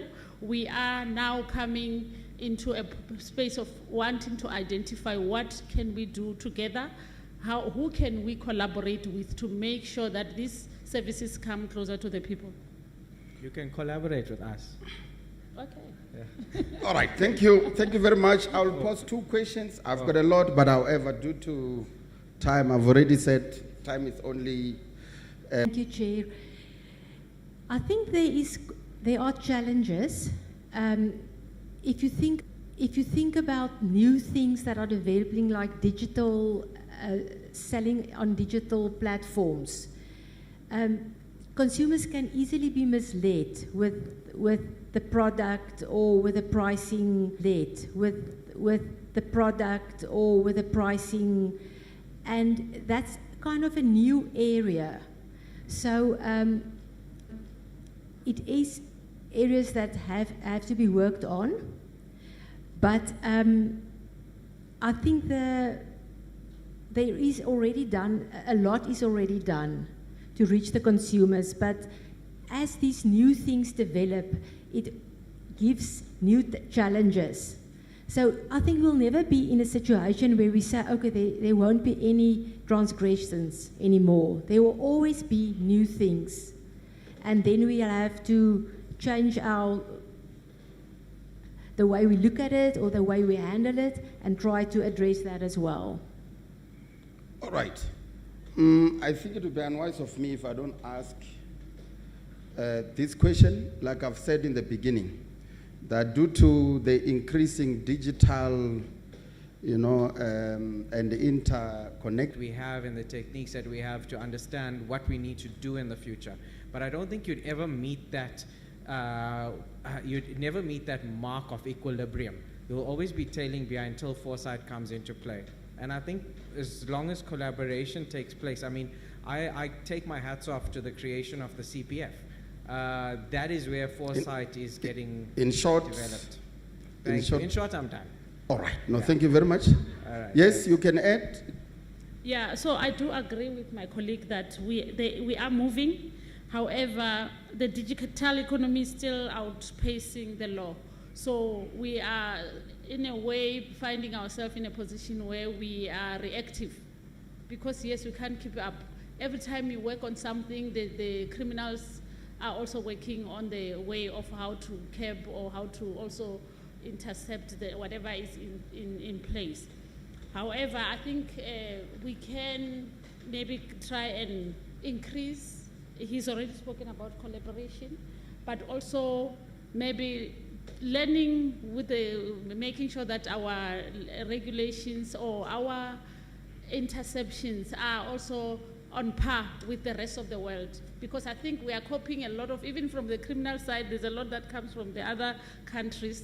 What are they doing also, which we can also implement locally? All right, thank you very much. The last question is just a minute, 30 seconds, you just conclude. Is, if you had authority to introduce one major reform tomorrow to curb unfair business practices, what would it be?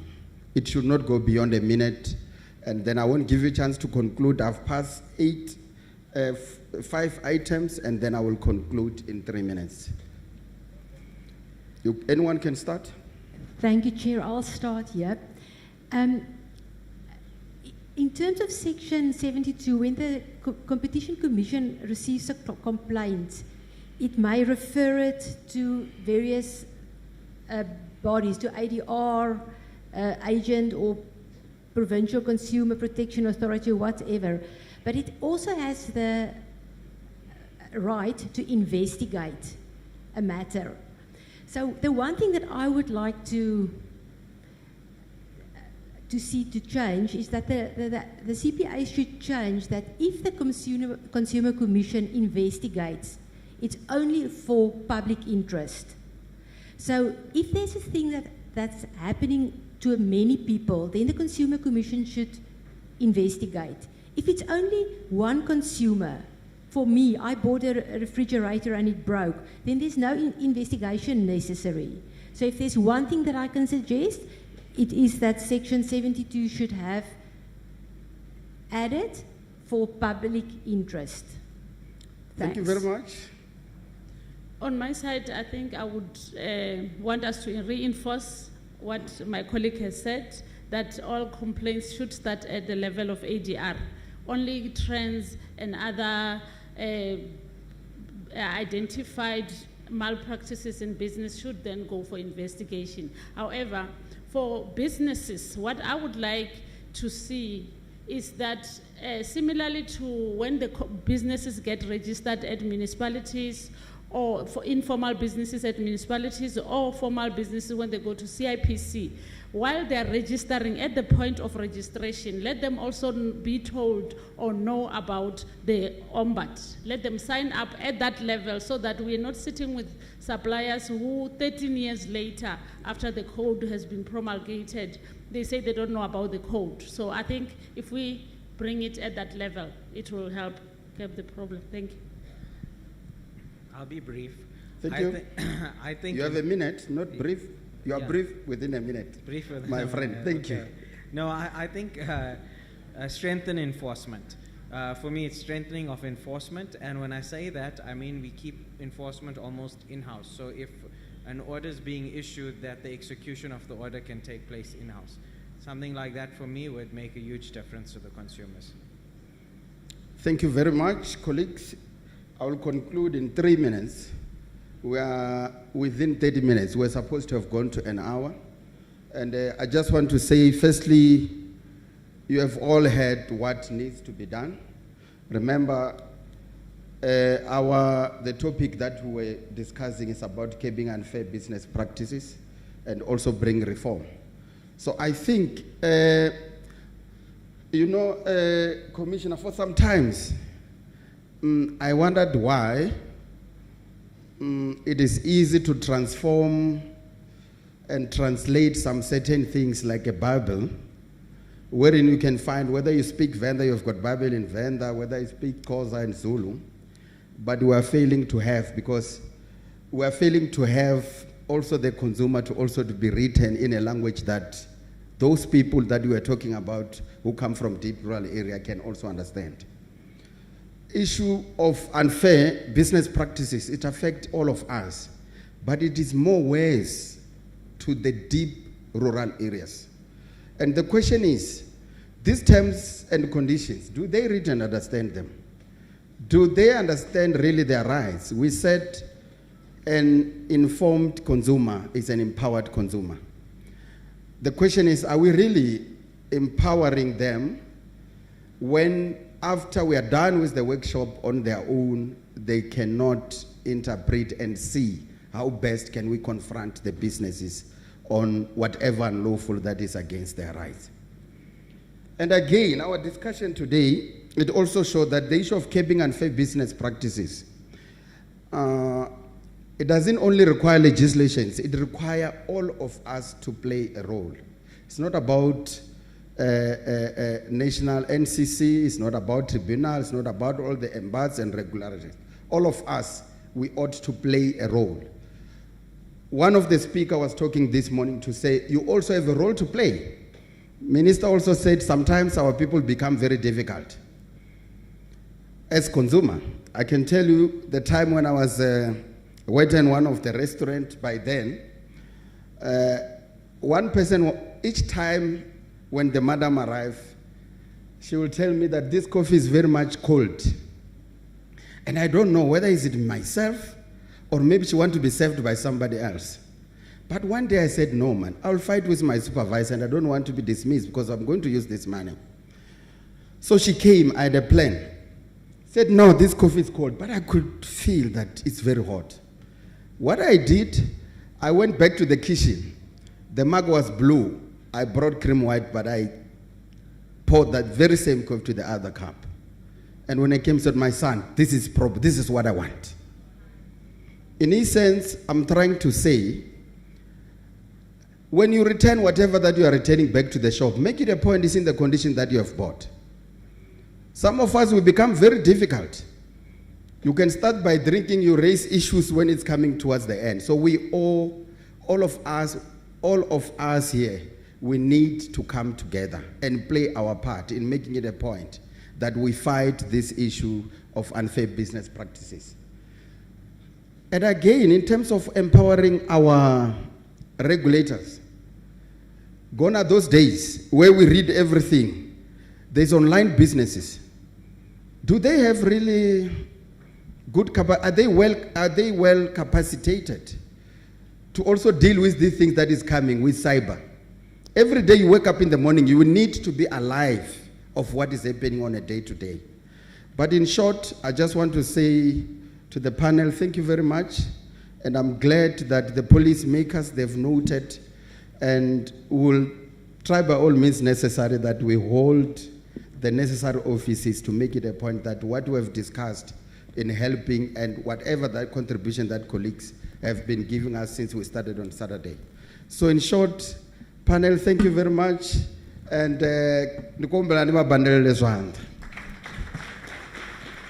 thank you.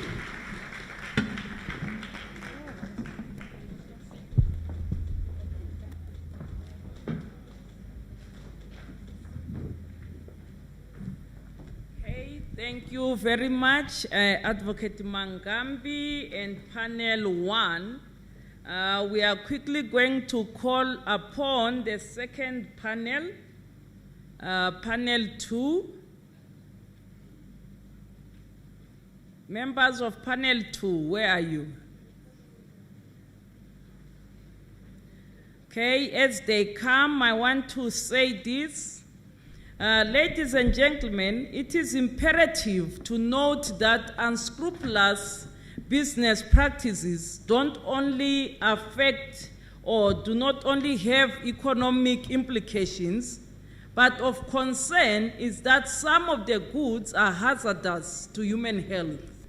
This should be a wake-up call to business to adopt sustainable economic practices that promote safe and healthy trade practices. Panel 2 and your moderator, over to you. Product safety is not a modern theme. We've been talking about that for the last decades, but it's certainly a timely theme and very important, especially when we face we navigate a digital market and several marketplaces and cross-border business-to-consumer transactions. So that would be my initial remarks. And thanks again for inviting me. And I'm looking forward to the discussion with all my colleagues, which I have the great pleasure to join the panel with. Thank you very much, Errico. Prudence, I want to bring you in here, particularly coming from the National Consumer Commission. We know that product safety is becoming a very important issue, right? Particularly for regulators as well as consumers. And the question is, why is it important, and why is this important growing on a day-to-day basis, and looking at particularly the dynamics in South Africa? Thank you, facilitator. The issue of product safety, I can't emphasize it enough. We deal with this on a daily basis because we need to inspire consumer confidence in the markets. And the role of the Commission has become very important because what we then, our value proposition to South Africans is that taking the instrument, the Consumer Protection Act, we then have to ensure that consumer products are safe. And the reason why it's so important is that it goes to the heart of consumer protection, because this is about, life and limb. When you talk about the safety of vehicles, we are talking about the possibility that vehicles can actually cause accidents and take the lives of South Africans. When we talk about unsafe consumables like your foodstuffs, we literally are talking about issues of poisoning. So the issue of product safety, just beyond the fact that yes, there are provisions, yes, there are consumer behaviors that need to be dealt with, yes, there are issues of economic growth and making sure that consumer confidence is ensured. It has now come to a point where we realize that this is about consumer lives. So if we are to ensure that consumers in South Africa when they go into the marketplace and they buy food or they buy vehicles. Those are the two main issues in South Africa right now.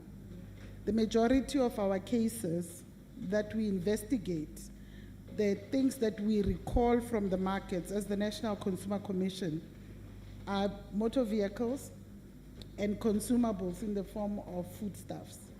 And we have discovered that we've had to search through the Consumer Protection Act and ensure that we provide South African consumers with the utmost protection by making sure that suppliers are held accountable, to make sure that they produce foodstuffs that are safe, and to make sure that products that are sold in the markets are safe.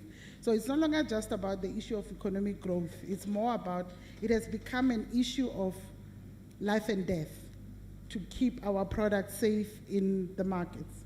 Thank you. Thank you very much. Ms. Maseko, I want to bring you in here.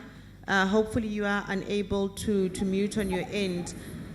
When we talk product safety, it is not always crystal clear what role competition authorities play in this space. Perhaps you can come in and explain to us whether or not there is a role for competition authorities in the space, particularly insofar as it relates to product safety, to consumer products, etc. And what is the experience from Eswatini? Thank you, moderator, and good afternoon to all my panelists virtually, Erico, as well as the physical panels.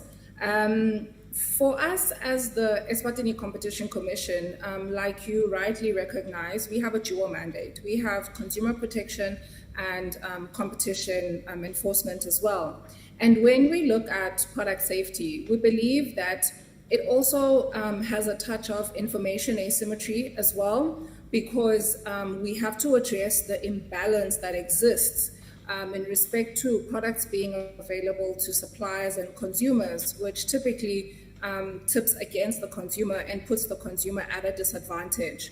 And so we believe that the first would be to regulate the provision of information to consumers themselves. And this would be at the pre-transactional stage. So we need to ensure that consumers do receive the correct type of information around the products that they're about to purchase or to consume. And then the second one would be providing consumers with a general right of withdrawal in respect of certain transactions. And we believe that, where the suppliers are concerned, we have to have a distinction between the basic duty to provide information as well as the duty of disclosure, right? Whereas for the duty to provide information, the focus is transparency on the supplier side. When it comes to disclosure, this now goes to the place where the product is placed to make sure that they are providing all the information that consumers need, and then make sure that where that scale would tip against the consumer, it balances towards the consumer and he must volunteer that information. And so we want to ensure that information is provided at the time that there is a sale of the product, and that consumers are provided information so that they can make an informed choice. Thank you. Thank you very much for that clarity. Erica, I want to bring you back here. So Prudence spoke very clearly, around why product safety is an issue for us here in South Africa. And I want to get your perspective from a global challenge, right? So what are some of the challenges regarding product safety that are happening across the world? And what has your view been around the role of regulators in this space? Thank you. Well, I think what we have heard recently is a lot on the digital economy and marketplaces, which pose a big challenge around the world. And we have surveyed actually our members for this World Consumer Rights Day, and we are going to release the highlights of this survey next Monday during our dialogues. But what I can say, respecting still the embargo which is upon this survey, is that marketplaces are a problem. And by that, I mean, of course, bad marketplaces, right? Because for good marketplaces, when we have protection and product safety, it's actually good and it levels the playing field for good players. But unfortunately, now the consumer purchases products from abroad directly from some of these manufacturers that are not necessarily responsible. So if products are traveling abroad, product safety must also travel abroad. And I recognize that the regulators do not have an easy job. So we need a lot of international coordination, and not only among regulation, we need exchange of information between all the stakeholders, including businesses and also consumer protection organizations. Because when we want to hear the voice of the consumers, we have to go to the consumer protection organizations, which are in the front line, directly in contact with consumers. Often these organizations are the first ones to identify potential risks and products that are harmful to consumers. So I think this dialogue between regulators, consumer organizations, businesses, it's paramount, and it needs to be global and across borders. Thank you very much. I'm going to bring in the money makers here, the National Lotteries Commission. I'm going to give you a question. I'm going to pose a question to you, but I'm quickly going to jump back to my colleagues online because unfortunately it's going to kick us out. It's going to kick them out. So I want to ask Ms. Maseko one more question, and then I'll come back to my panel here in the room. So, Ms. Maseko, what then are your recommendations in terms of product safety, right? There we go. Are we still on? Oh, okay. So, thank you so much. So I wanted just to get your views around what role do competition authorities need to play going forward in this space? How do we become more present as regulators? You know, how do we collaborate with other regulators in the space of consumer protection, product safety, and product sustainability? Thank you, moderator, and I will try to quickly share my remarks before the link cuts out. I believe that as regulators, really, we do have to ensure that we facilitate consumers' access to justice. Because they do face several barriers to accessing justice through the traditional court system because of the unequal bargaining power that they have. As well, consumers have a far less knowledge of the legal procedures and, you know, the legal redress that they may have in case they find themselves with concerns around products being safe to use and what to do in a situation where you've now consumed a product which is unsafe. And so, again, like my colleague Eriko mentioned, the issue with cross-border trade and purchasing products on e-commerce platforms, consumers do then find themselves without particular redress because they wouldn't know where to go in case that they have any concerns or issues. And so I think as regulators, it's important for us to find ways to collaborate with each other, as well as through international organizations like Consumers International, to be able to find a way to get access to justice for our consumers, particularly where there are concerns arising from products that were purchased on e-commerce platforms or jurisdictions outside your like I'm in Eswatini, right? So if a consumer were to purchase a product on an e-commerce platform outside Eswatini.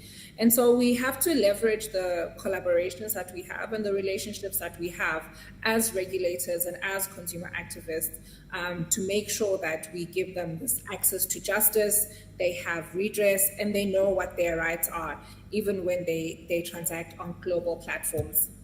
Thank you.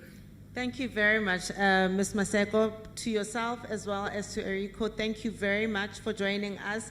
In case you do get cut off and I don't have an opportunity to thank you.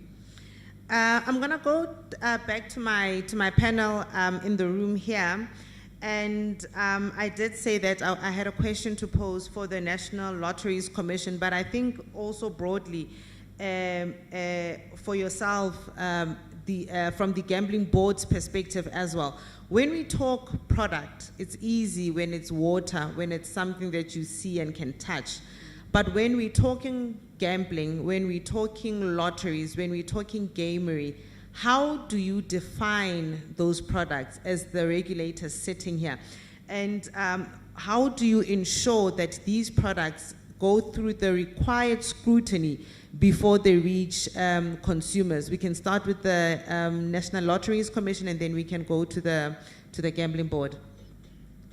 Thank you, moderator, and good afternoon, ladies and gentlemen. From the National Lotteries Commission, we are responsible for regulating lotteries and sports pools. And if you can remember, today is Friday, so there's Powerball and there's Daily Lotto. Why are those allowed? In South Africa, there's only one licensed operator that can promote lottery products, which would be your lottery games, Lotto, Powerball, and so forth. There's also other lotteries that we regulate mainly for fundraising purposes. And it's on this basis that because these products, lottery products, are sold to members of the public, as a regulator, we have to ensure that they are authorized.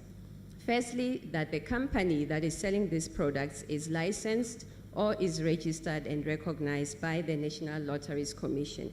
Secondly, that the games being offered have been presented to the board of the NLC for consideration to look at the game rules, odds of winning that should be factual, how to play, how to claim your prize, and most importantly, that these games are promoted in a responsible manner.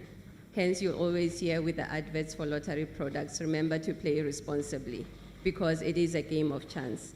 We are unfortunately faced with a scourge of illegal gambling and illegal lotteries in the country.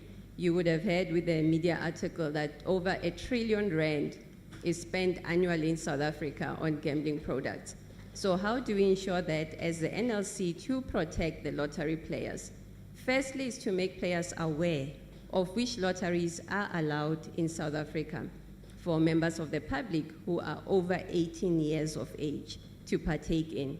And secondly, what are your rights as a lottery player? Should you play and win? How do you claim a prize if you have a complaint regarding that you bought a ticket, for example, you didn't get the proper printout, where do you raise your complaints with?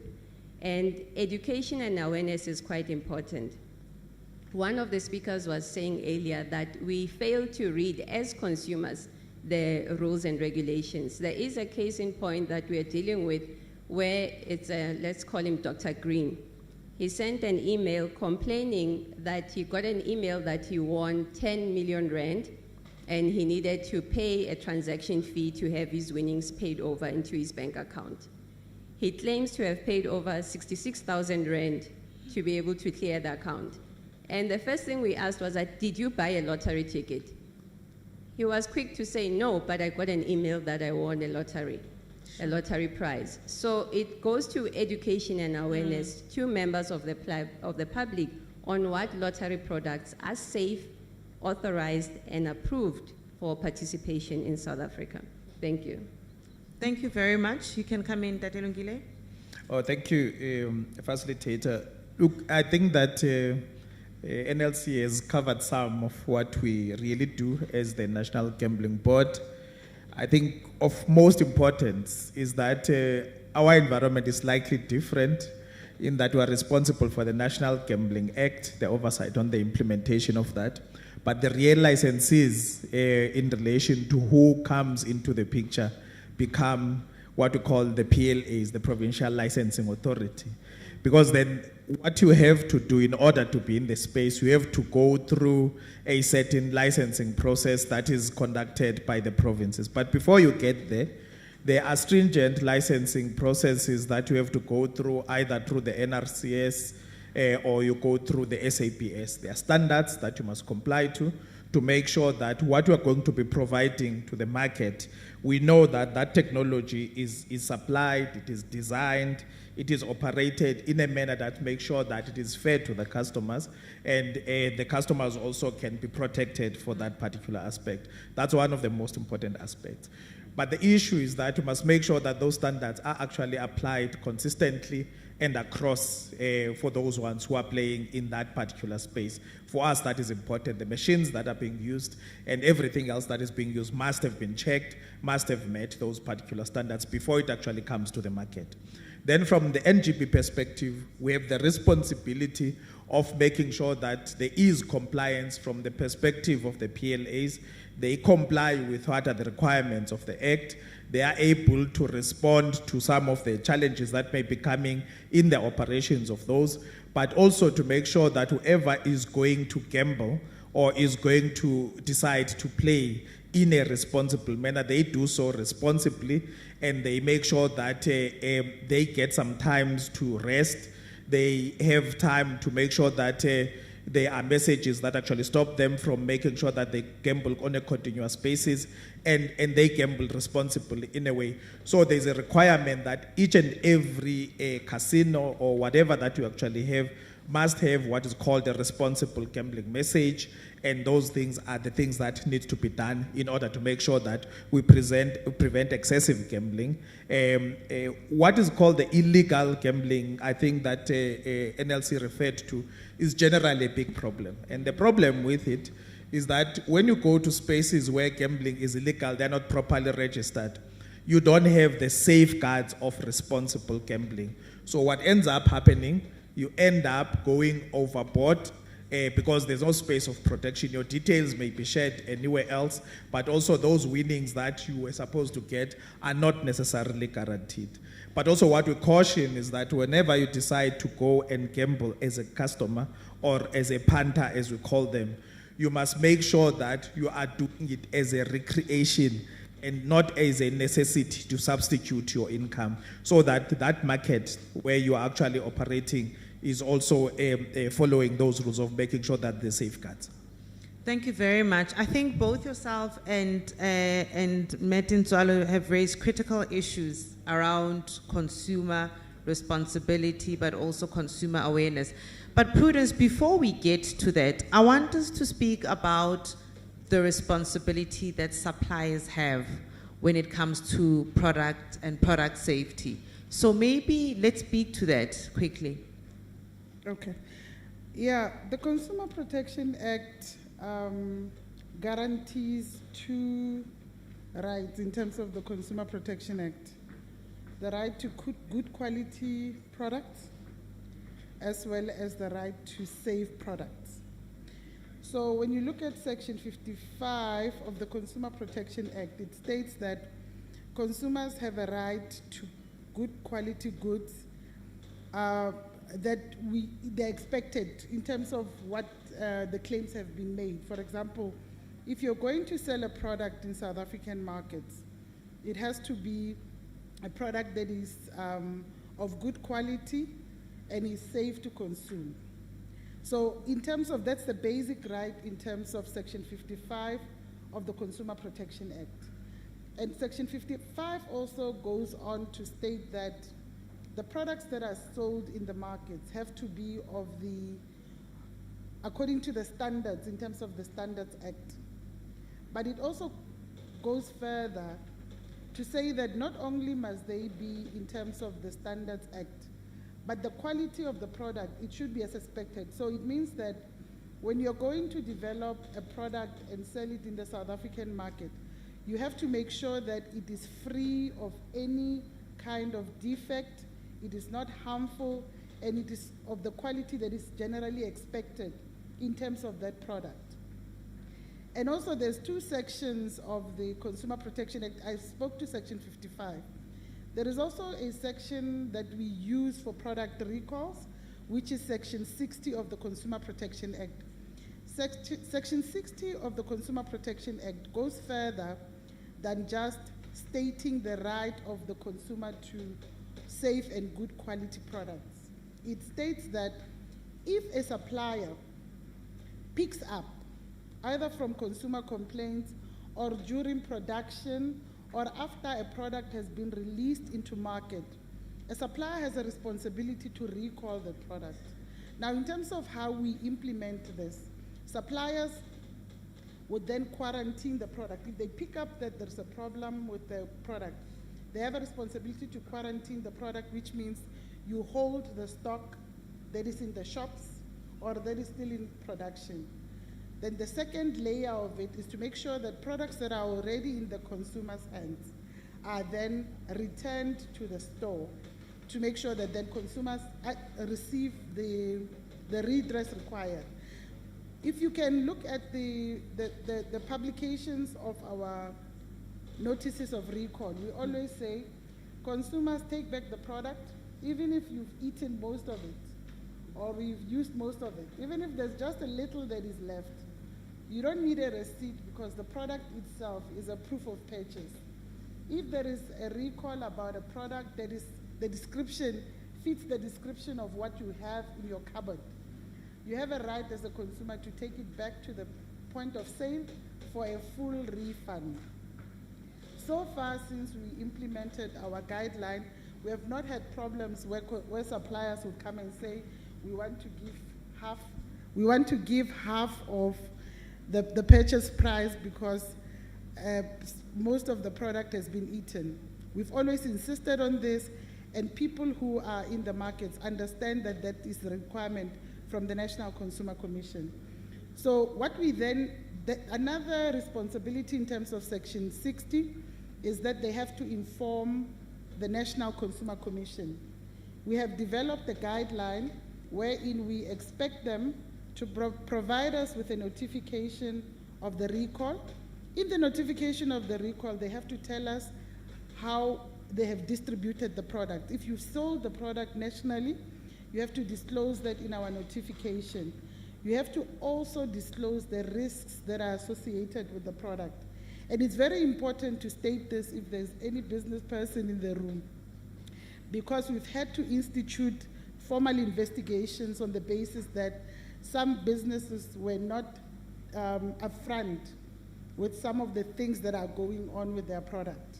So we've had to move to have them fined because they were trying to hide the problem.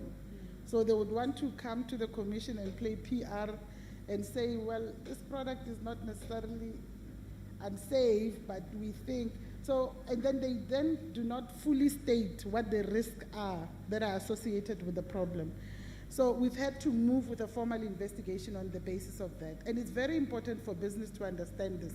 Be as honest as you can with the National Consumer Commission, because if you're not, we will take it upon ourselves to make sure that we move to the punitive stage.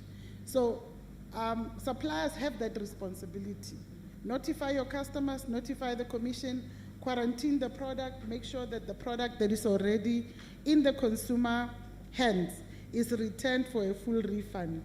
So we insist on this because we have to ensure that we inculcate the culture of safety in our markets, and that businesses build in their processes to make sure that there is zero tolerance from our side and from South Africans, zero tolerance of unsafe products or the proliferation of unsafe products in our markets.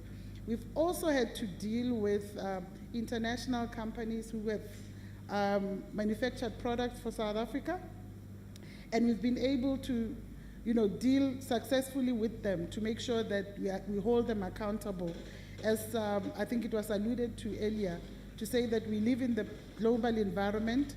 Even when you're an international company, you have to make sure that the products that come into South Africa are safe. So basically those are the responsibility of suppliers when they sell products in South Africa to make sure that those products are safe. Thank you very much. I think you've also touched a critical point, or nicely leading us to the element of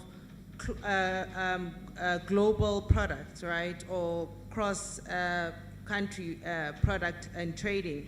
And so when it comes to gambling, when it comes to mobile platforms and digital payments, what are some of the risks, Metintswalo, that are coming up for consumers in this space, particularly insofar as it relates to offshore gambling?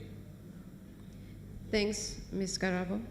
With regards to lotteries, the challenge that we're facing now is that as most of us have access to phones and smartphones, you'll get a text or you'll get a link to participate in a lottery product. An example can be Euro Millions, stand a chance to win 100 billion rands.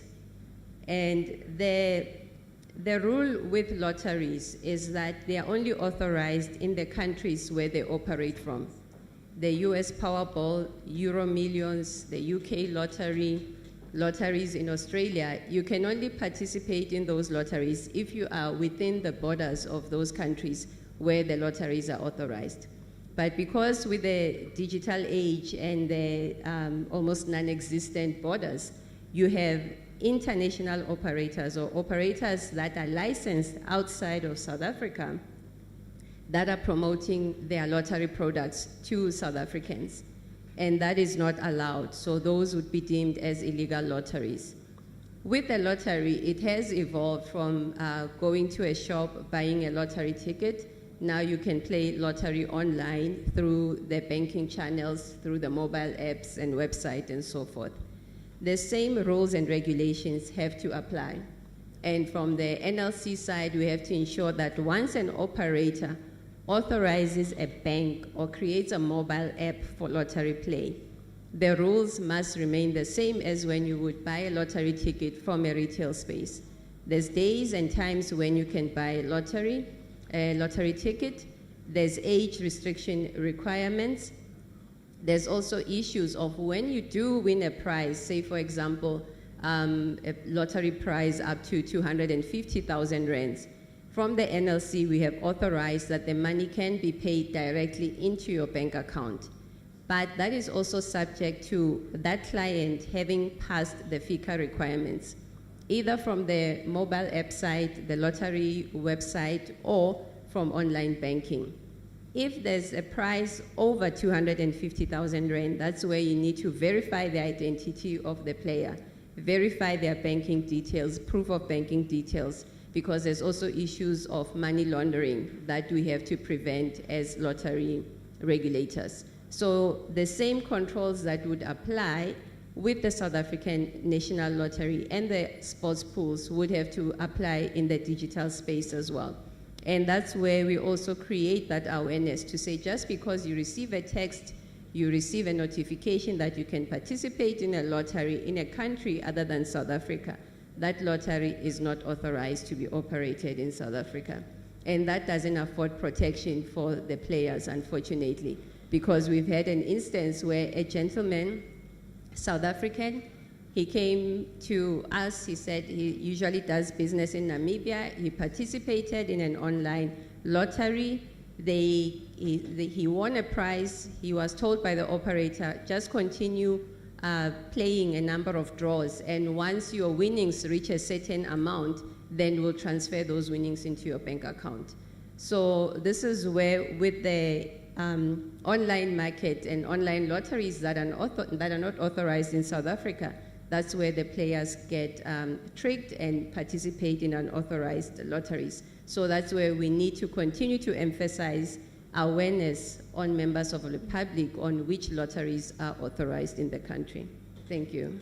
Thank you very much. Ntate Lungile, how do we ensure that consumers are protected in this space?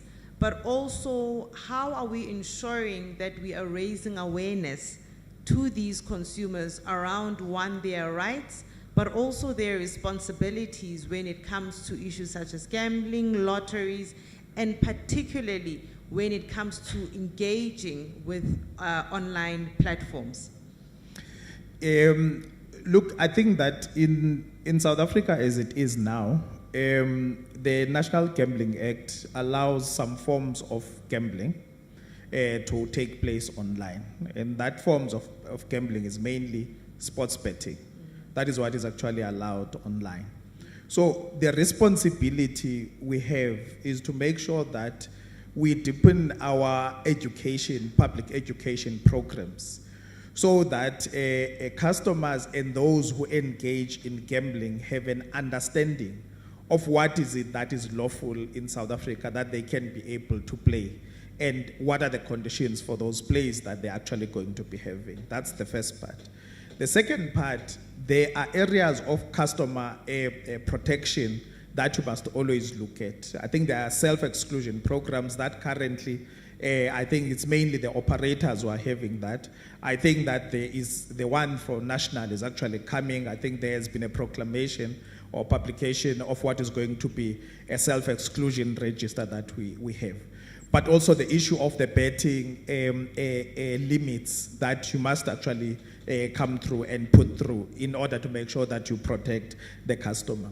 The big issue, as we are saying that mainly it's the digital age and we have challenges with those issues, is where then you are going to find an unlicensed operator that comes into the space.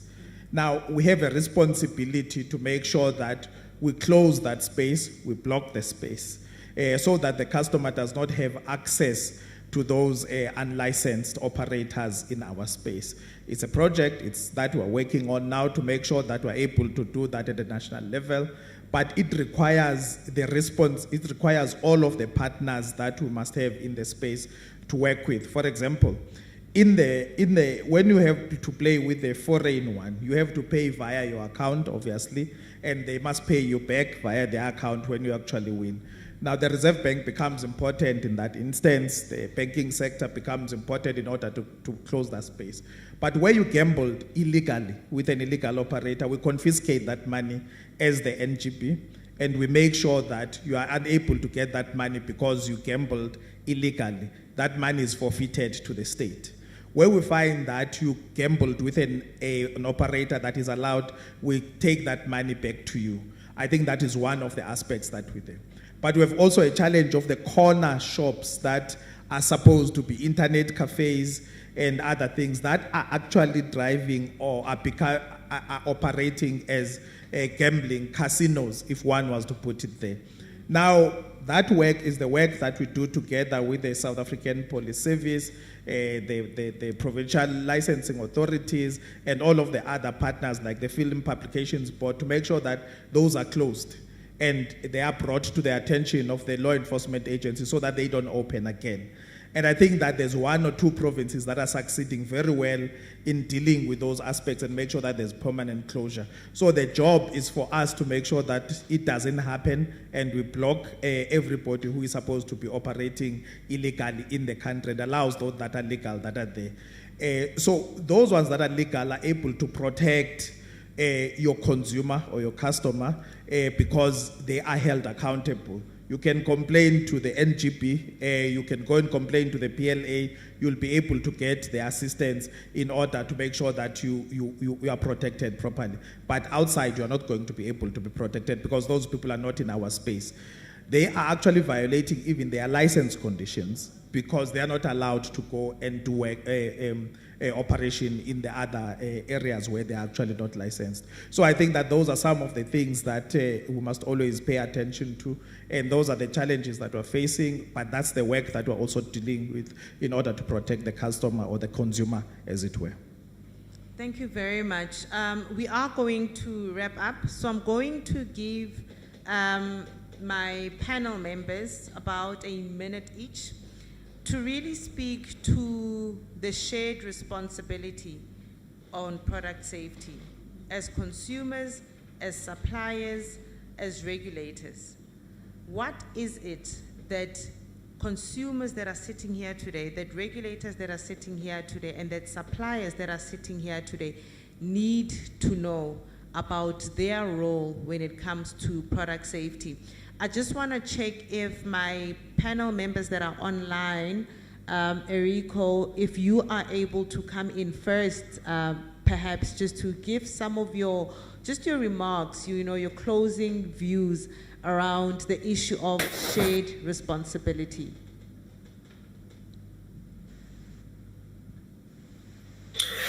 Thank you. In terms of shared responsibility, we need to understand that product safety is not a luxury. Product safety is a fundamental right. When we reframe this in this way, we take it more seriously as a society. Because when we talk about product safety, we are talking about protecting lives in the most extreme cases. We are talking about protecting health, safety. We are talking about protecting the environment. And we are also talking about protecting our economies. So when you place the correct importance of product safety, it's easier to understand and to persuade others that perhaps are not there yet about the responsibility we all have. Studies show that consumers are biased to believe that if a product is in the market, it's because that product is safe. So as regulators, as businesses, as consumer organizations, we have the responsibility to make sure that these products are indeed safe for consumers because they trust us. They trust that we're going to do a good work to make sure the product is safety. And once it's not, once the product harms them, then they lose this trust. And in all aspects of life, that when you lose trust, it's very difficult to regain trust. So we really need to make sure that we honor the consumer trust in products and in the market. To wrap up my participation here, and having all that in mind and this shared responsibility we have, we are bringing together next Monday for online dialogues, ministers, businesses, consumer organizations and international organizations to talk about this shared responsibility and to talk about safe products, confident consumers. So if I may, I would like to invite all of you to visit Consumers International website and register yourself to take part in these dialogues and to celebrate World Consumer Rights Day with us this year. Thank you so much. Thank you very, very much, Errico. It has been a pleasure indeed. Ms. Maseko? Thank you, Karabo. Thank you, fellow panelists. I'd like to echo the sentiments by Katz to state that product safety is our shared responsibility, and that importantly, we also have to look at the issues of the information asymmetry. We need to ensure that producers carefully and thoroughly provide the correct information to consumers so that they don't violate that trust. We do believe that bilateral and multilateral collaborations around issues of education, advocacy, as well as the product recalls will be very important because it would be an indictment on ourselves as stakeholders or even enforcement agencies to not liaise with our counterparts in our neighboring countries and within the region in general when we become aware of a safety issue for consumers in our jurisdictions, knowing that these products typically reach broader than just our local consumers. And so we believe that effective partnership really should look at product safety as an ecosystem, starting from the information side. Producers have to give the correct information at the point where they are providing the products. Consumers must have information about how to enforce their rights and seek redress when there has been an issue. And then the ecosystem will eventually work for itself. We'd also like to take the opportunity to thank the National Consumer Commission South Africa for inviting us to be part of this panel. We look forward to joining CUTS on Monday, as we will be rolling out our Consumer Rights Day commemorations nationally. Thank you. Thank you so much, Ms. Maseko. Ms. Tinswalo, your thoughts, please. Yeah, thank you. We really need to accept that we live in a world where information is readily available. And if you're not able to access that information, you can do a quick search. Who operates the lottery? Are they authorized? Who is the regulator of lotteries? As much as most people are financially strapped, we all fall victim to win a prize, enter a competition and win a prize without checking what is required of me. Am I supposed to pay a price, a cost? Does it come at a cost to me to enter into that competition? Do I have a guarantee that if I win, I will be paid my winnings if I buy a lottery ticket?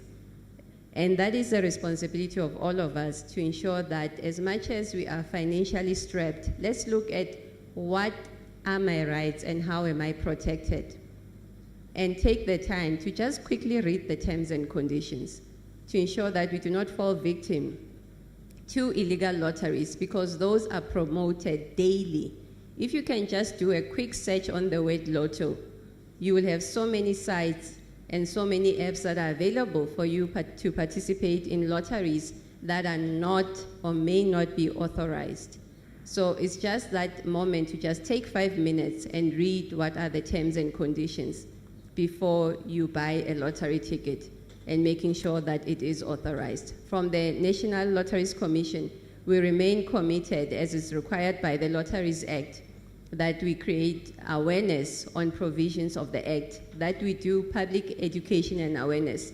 And it's through partnerships with our stakeholders, such as the NCC, to ensure that we share the information and the knowledge as far as possible to ensure that there is safer lottery play in South Africa.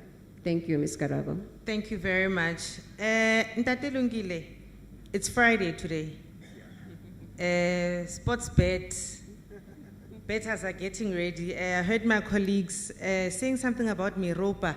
Hey, I want you to get us ready so that when we go to Miropa Casino today, we understand what is our responsibility as consumers, but also equally the shared responsibility of suppliers and of the gambling community in general. Thanks. All right, thank you. I think your first responsibility as a consumer when you go there is to make sure that all the responsible gambling messages are actually advertised on each and every machine you are going to use in Miropa. I think that's the first one, because that is what is going to guide you, that you must gamble responsible. That's the first one. Number two, you must always make sure that when you gamble, you don't take the money that was intended for your essentials and use it to gamble, because you can't use the money that is for essentials to gamble. But also don't gamble with the money you don't have, using the credit cards to gamble and all of those kinds of stuff. That's the second one. The third one, public education, I think, is the responsibility that we have as the NGP. We do a lot of public education to schools, to universities. We just now signed an agreement with NSFAS to work with NSFAS for public education to make sure that we can educate those who are in universities to make responsible financial decisions and not go and gamble with the money they use for essentials. That's the other part that we are. But also you must know who you are gambling with. If that person doesn't have a South African license, it means that that person is not allowed to operate in South Africa, and therefore you are not protected. So don't gamble in that space. The last one for me would be an issue that, as it is the digital issues that we are dealing with, the market is mainly digital. We must also look at the issues where you are doing casinos. There's these issues that is casino games and very popular ones. As it is now, they are illegal, those games in South Africa. You must make sure that as far as possible, you stay away from some of those particular casino games. Some of them are offshore, and they create problems for us. When it's time for you to be paid, you come and complain. But know also when to stop when you're actually gambling. We have what is called the South African Responsible Gambling Foundation, which is a helpline that normally assists where people find themselves gambling excessively and having some challenges that they actually have. So those people are able to assist you and the family in order to be able to go there. Where you find that it's a problem, go and self-exclude yourself so that you are not allowed to actually gamble. Now, as for the equipment that is used for gambling, the real responsibility is to make sure that whatever equipment that is used is quality assured from the beginning to the end. And whatever that is in the casino should be that kind of the equipment that is actually there. And we do those compliance checks. We're working together with the provincial licensing authorities and all of that. So let's all, if you decide to gamble, do so responsibly, but also do it as recreation, not as income generation. Thank you very much. Mayor Prudence? Yes, no. Oh, sorry. Thank you very much. Yeah, I think where I would want to start is with consumers. As it was indicated earlier, we are all consumers, and I think we should never take that for granted.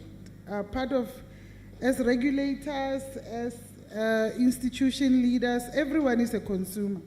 Once you go into the marketplace to buy whatever, you're a consumer. So we need to have that consciousness all the time when we trade in the market. Firstly, as consumers, please can we remain vigilant when we are in the marketplace. Be aware of your rights, be vigilant, and also stand up for yourself and use our institutions to make sure that we are able to assist as many consumers as possible. Some of the issues that we followed up that have saved a lot of consumer lives are issues that were brought to our attention by one consumer. So please be vigilant. If you pick up something in the marketplace, contact the National Consumer Commission, contact the provincial consumer offices for assistance. But I think all in all, please remain vigilant and make sure that you not only raise things to protect yourself, but the things that you can raise with institutions have a potential of, in some instances, saving consumers' lives in general. Another issue is that in terms of the Consumer Protection Act, there is also an opportunity to form consumer groups. You can be accredited as a consumer group if you stand up for consumer rights, and you can work with the National Consumer Commission from your area, that people in your area are able to have access to the platforms such as ours, CGSO, and other platforms wherein consumer rights can be advanced. We would like to actually promote that, to say, as a consumer group, you can be accredited by the National Consumer Commission as a way of advancing consumer rights. To business, as we always say, please comply with the law. We are not in the business of closing businesses down or fining businesses.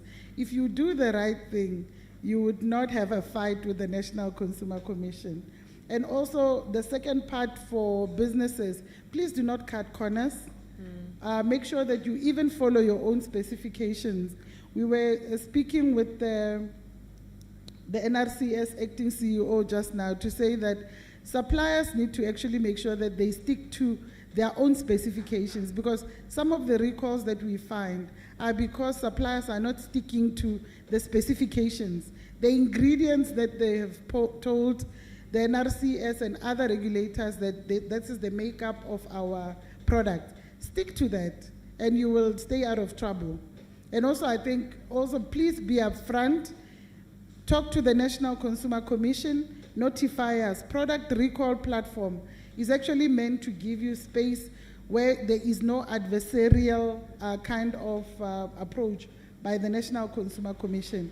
If you pick up something wrong with your product, talk to us, let us monitor, let us make sure the products are received from the market, and then we can work together. Tell us the truth, make sure that you are upfront about what the problems are. I think all we want with product recall, is speedy action as well as truth telling. Tell us the truth, and then we will be friends. We'll work very well together. With regulators, I can't emphasize this more. We all have pieces of legislation where we get our powers from. In certain instances, suppliers prefer to work with institutions that do not have a lot of teeth. So they will come to you and come clean with you, but might perhaps maybe avoid coming to the commission, but work with certain ones because our fines are quite steep. So they would rather want to work with institutions that perhaps are implementing older legislations that do not have harsher penalties and administrative fines. Let us talk together. Let's continue to share information. The Consumer Protection Act is an act of general application. That's why it always looks like we have our hand on everything.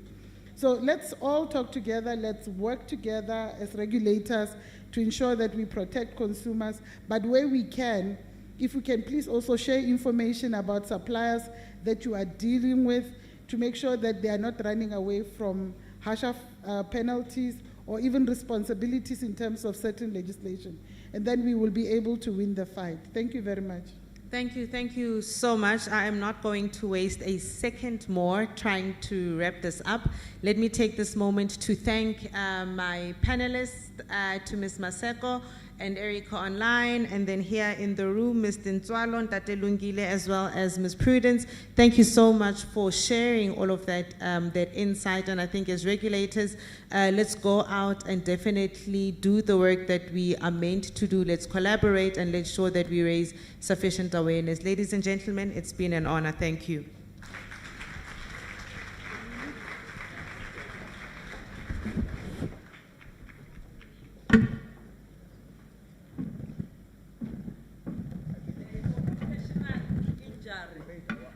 Thank you, panel 2. And we are going to, please panelists, don't leave.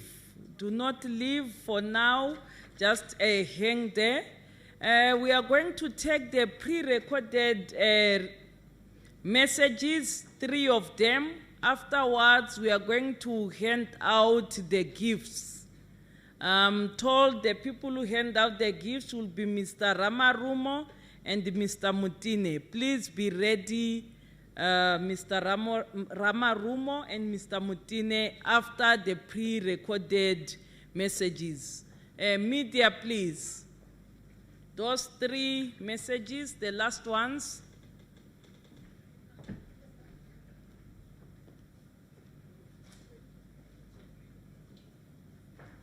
I thank the National Consumer Commission for bringing us together for this important consumer protection forum under the theme, Turning the Tide Against Unfair Business Practices on this National Consumer Rights Day. Consumer protection is not just a regulatory obligation, but a shared responsibility among regulators, suppliers, and industry leaders to ensure that products and services offered to the public are safe, fair, and transparent. The gambling industry is no different.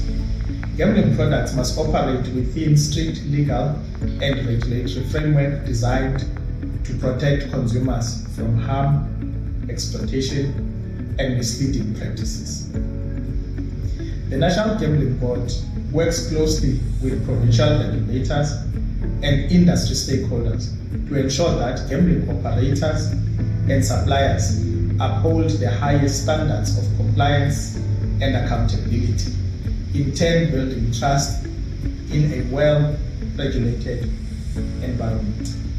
This includes fair gambling products, responsible advertising, and protection against unlawful and unsafe offerings. Supplier accountability is essential in this ecosystem.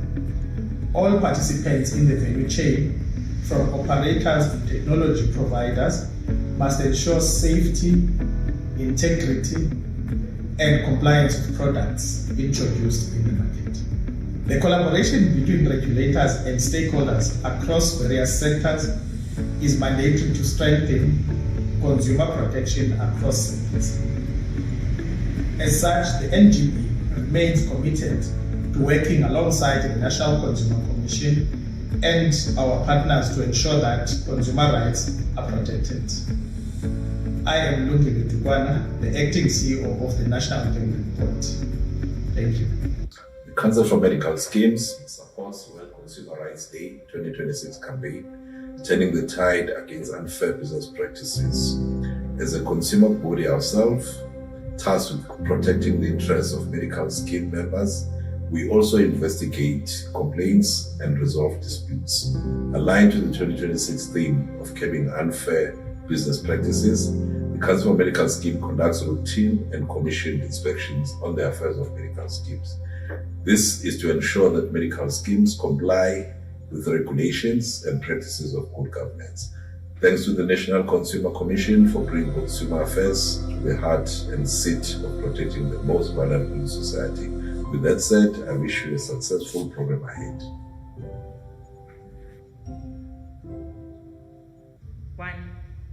Good day.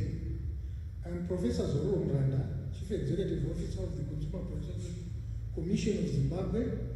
It is my pleasure to address our colleagues at the National Consumer Commission of South Africa as you join the rest of the world in commemorating the World Consumer Rights Day. As the Consumer Protection Commission of Zimbabwe, we are delighted to join other like-minded authorities and associations worldwide in expressing our strong commitment to protect consumers from unsafe and substandard goods as we move towards ensuring that consumer rights and well-being is catered for. This year's theme, Safe Products and Confident Consumers, reminds us that product safety and consumer confidence are inseparable. When products are safe, consumers can participate fully in the marketplace without fear.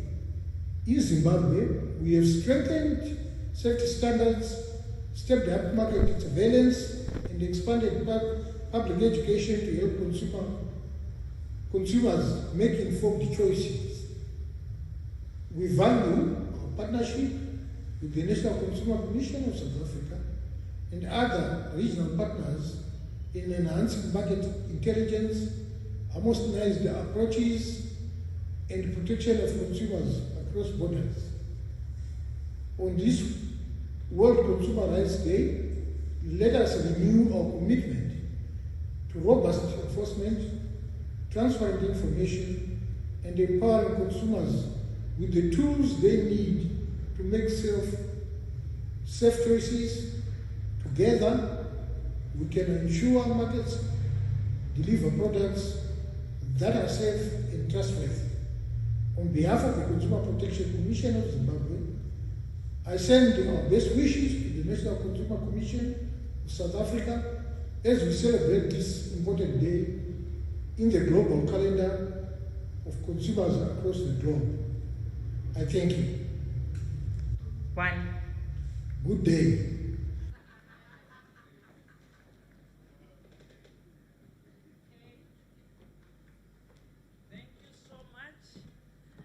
Mr. Ramarumo and Mr. Mutine, please come and gift our panelists their gifts.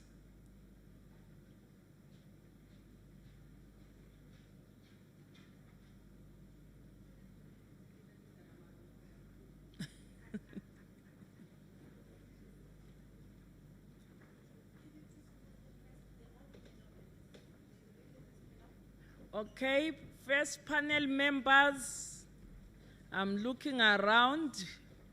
Please come to the podium to receive your gifts.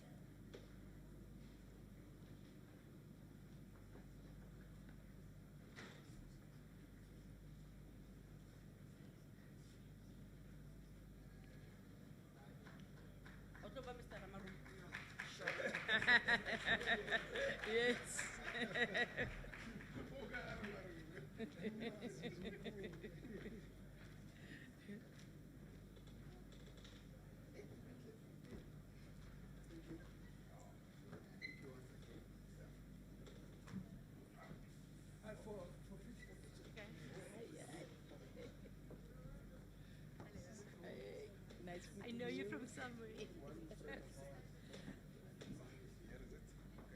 They want photos, so they are just, yeah.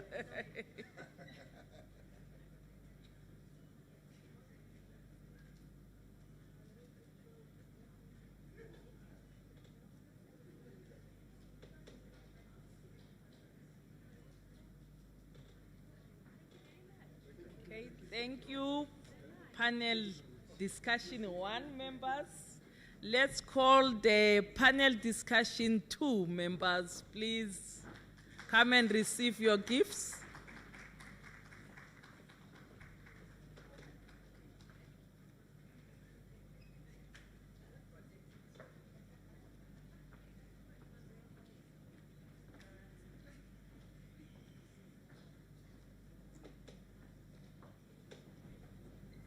Please be careful.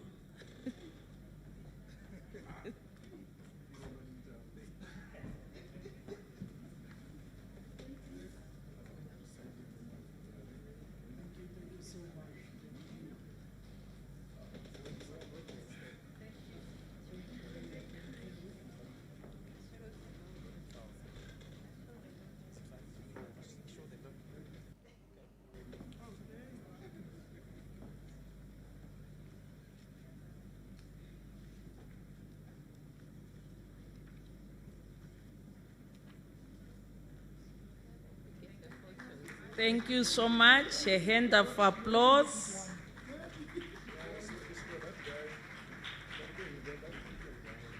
I know I'm standing between you and item 7. So we are going to be finalizing. Before I call our acting mayor of Polokwane, I would like to have a few words. I believe this event was a call to a meaningful enforcement of consumer laws, education, and empowerment. I believe consumers have gained a voice and businesses, they don't feel vilified, but obligated to adopt transparent trade practices within the ambit of sustainable economic practices that put humanity before business, that put ethics before profit. Thank you. I would like to call for the vote of thanks our acting mayor. May we please have a roving mic, because she will not be able to stand or go up the stairs. Let's give her a hand of applause, please.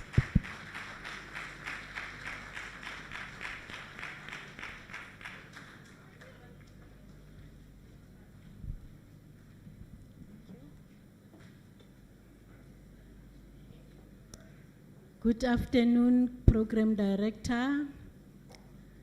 I don't want to take a risk by going up there. I'm too expensive. Thank you. Program Director, let me take this opportunity on behalf of Polokwane Municipality. Allow me to thank everyone gathered here today for this important consumer rights seminar. Let me first extend special greetings to, I'm sorry because most of the people whom I was supposed to thank, they are already gone. Program Director, next time, please, time management. Because we as rural old women or old people, Friday after 2 o'clock, we go and assist our bereaved members to bury their beloved ones. And today it's a rainy day. From here, please go home. This rain is dangerous.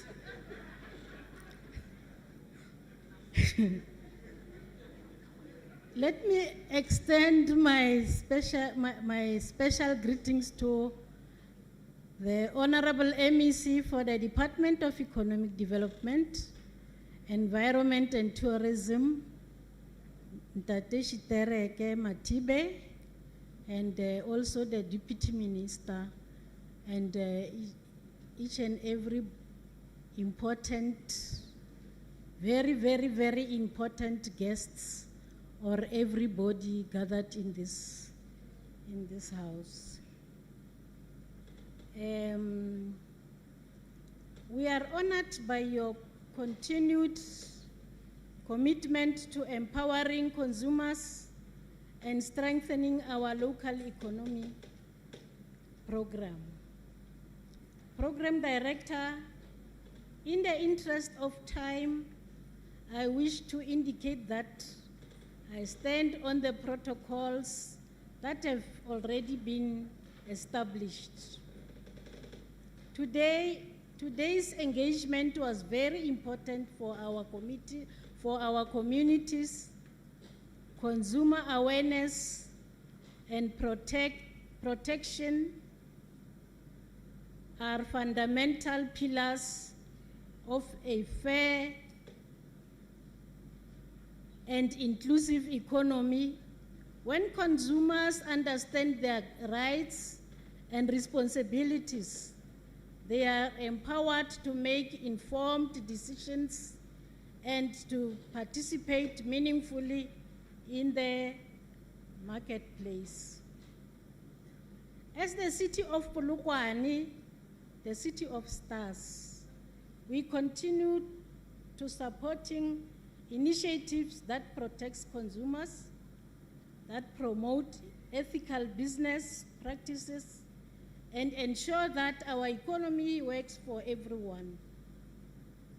We believe that through partnership with provincial government, stakeholders, and consumer protection bodies, we can continue to build a marketplace that is transparent, accountable, and responsive to the needs of our people.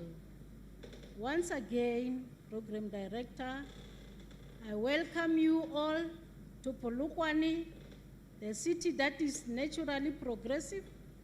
I wish you a safe trip after the productive seminar. I thank you.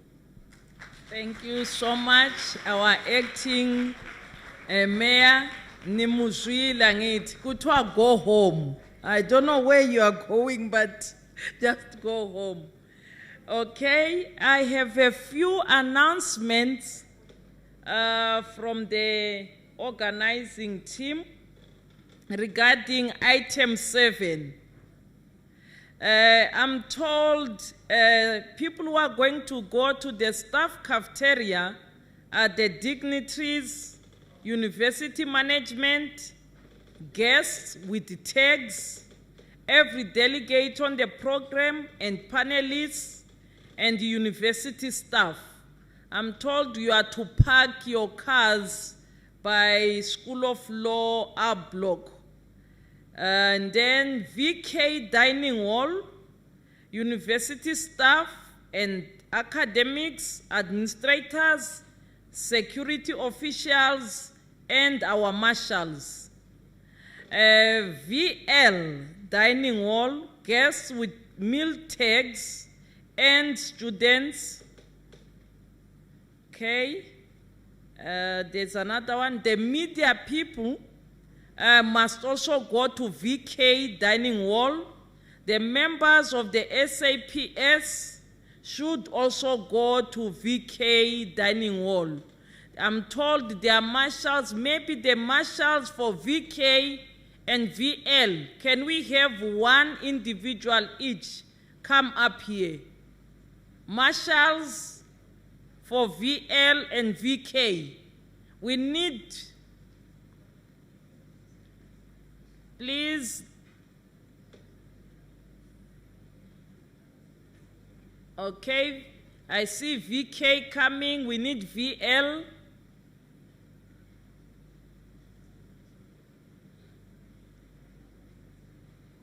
Okay, they are coming. Ladies and gentlemen, we have come to the end of our program, and thank you for being a good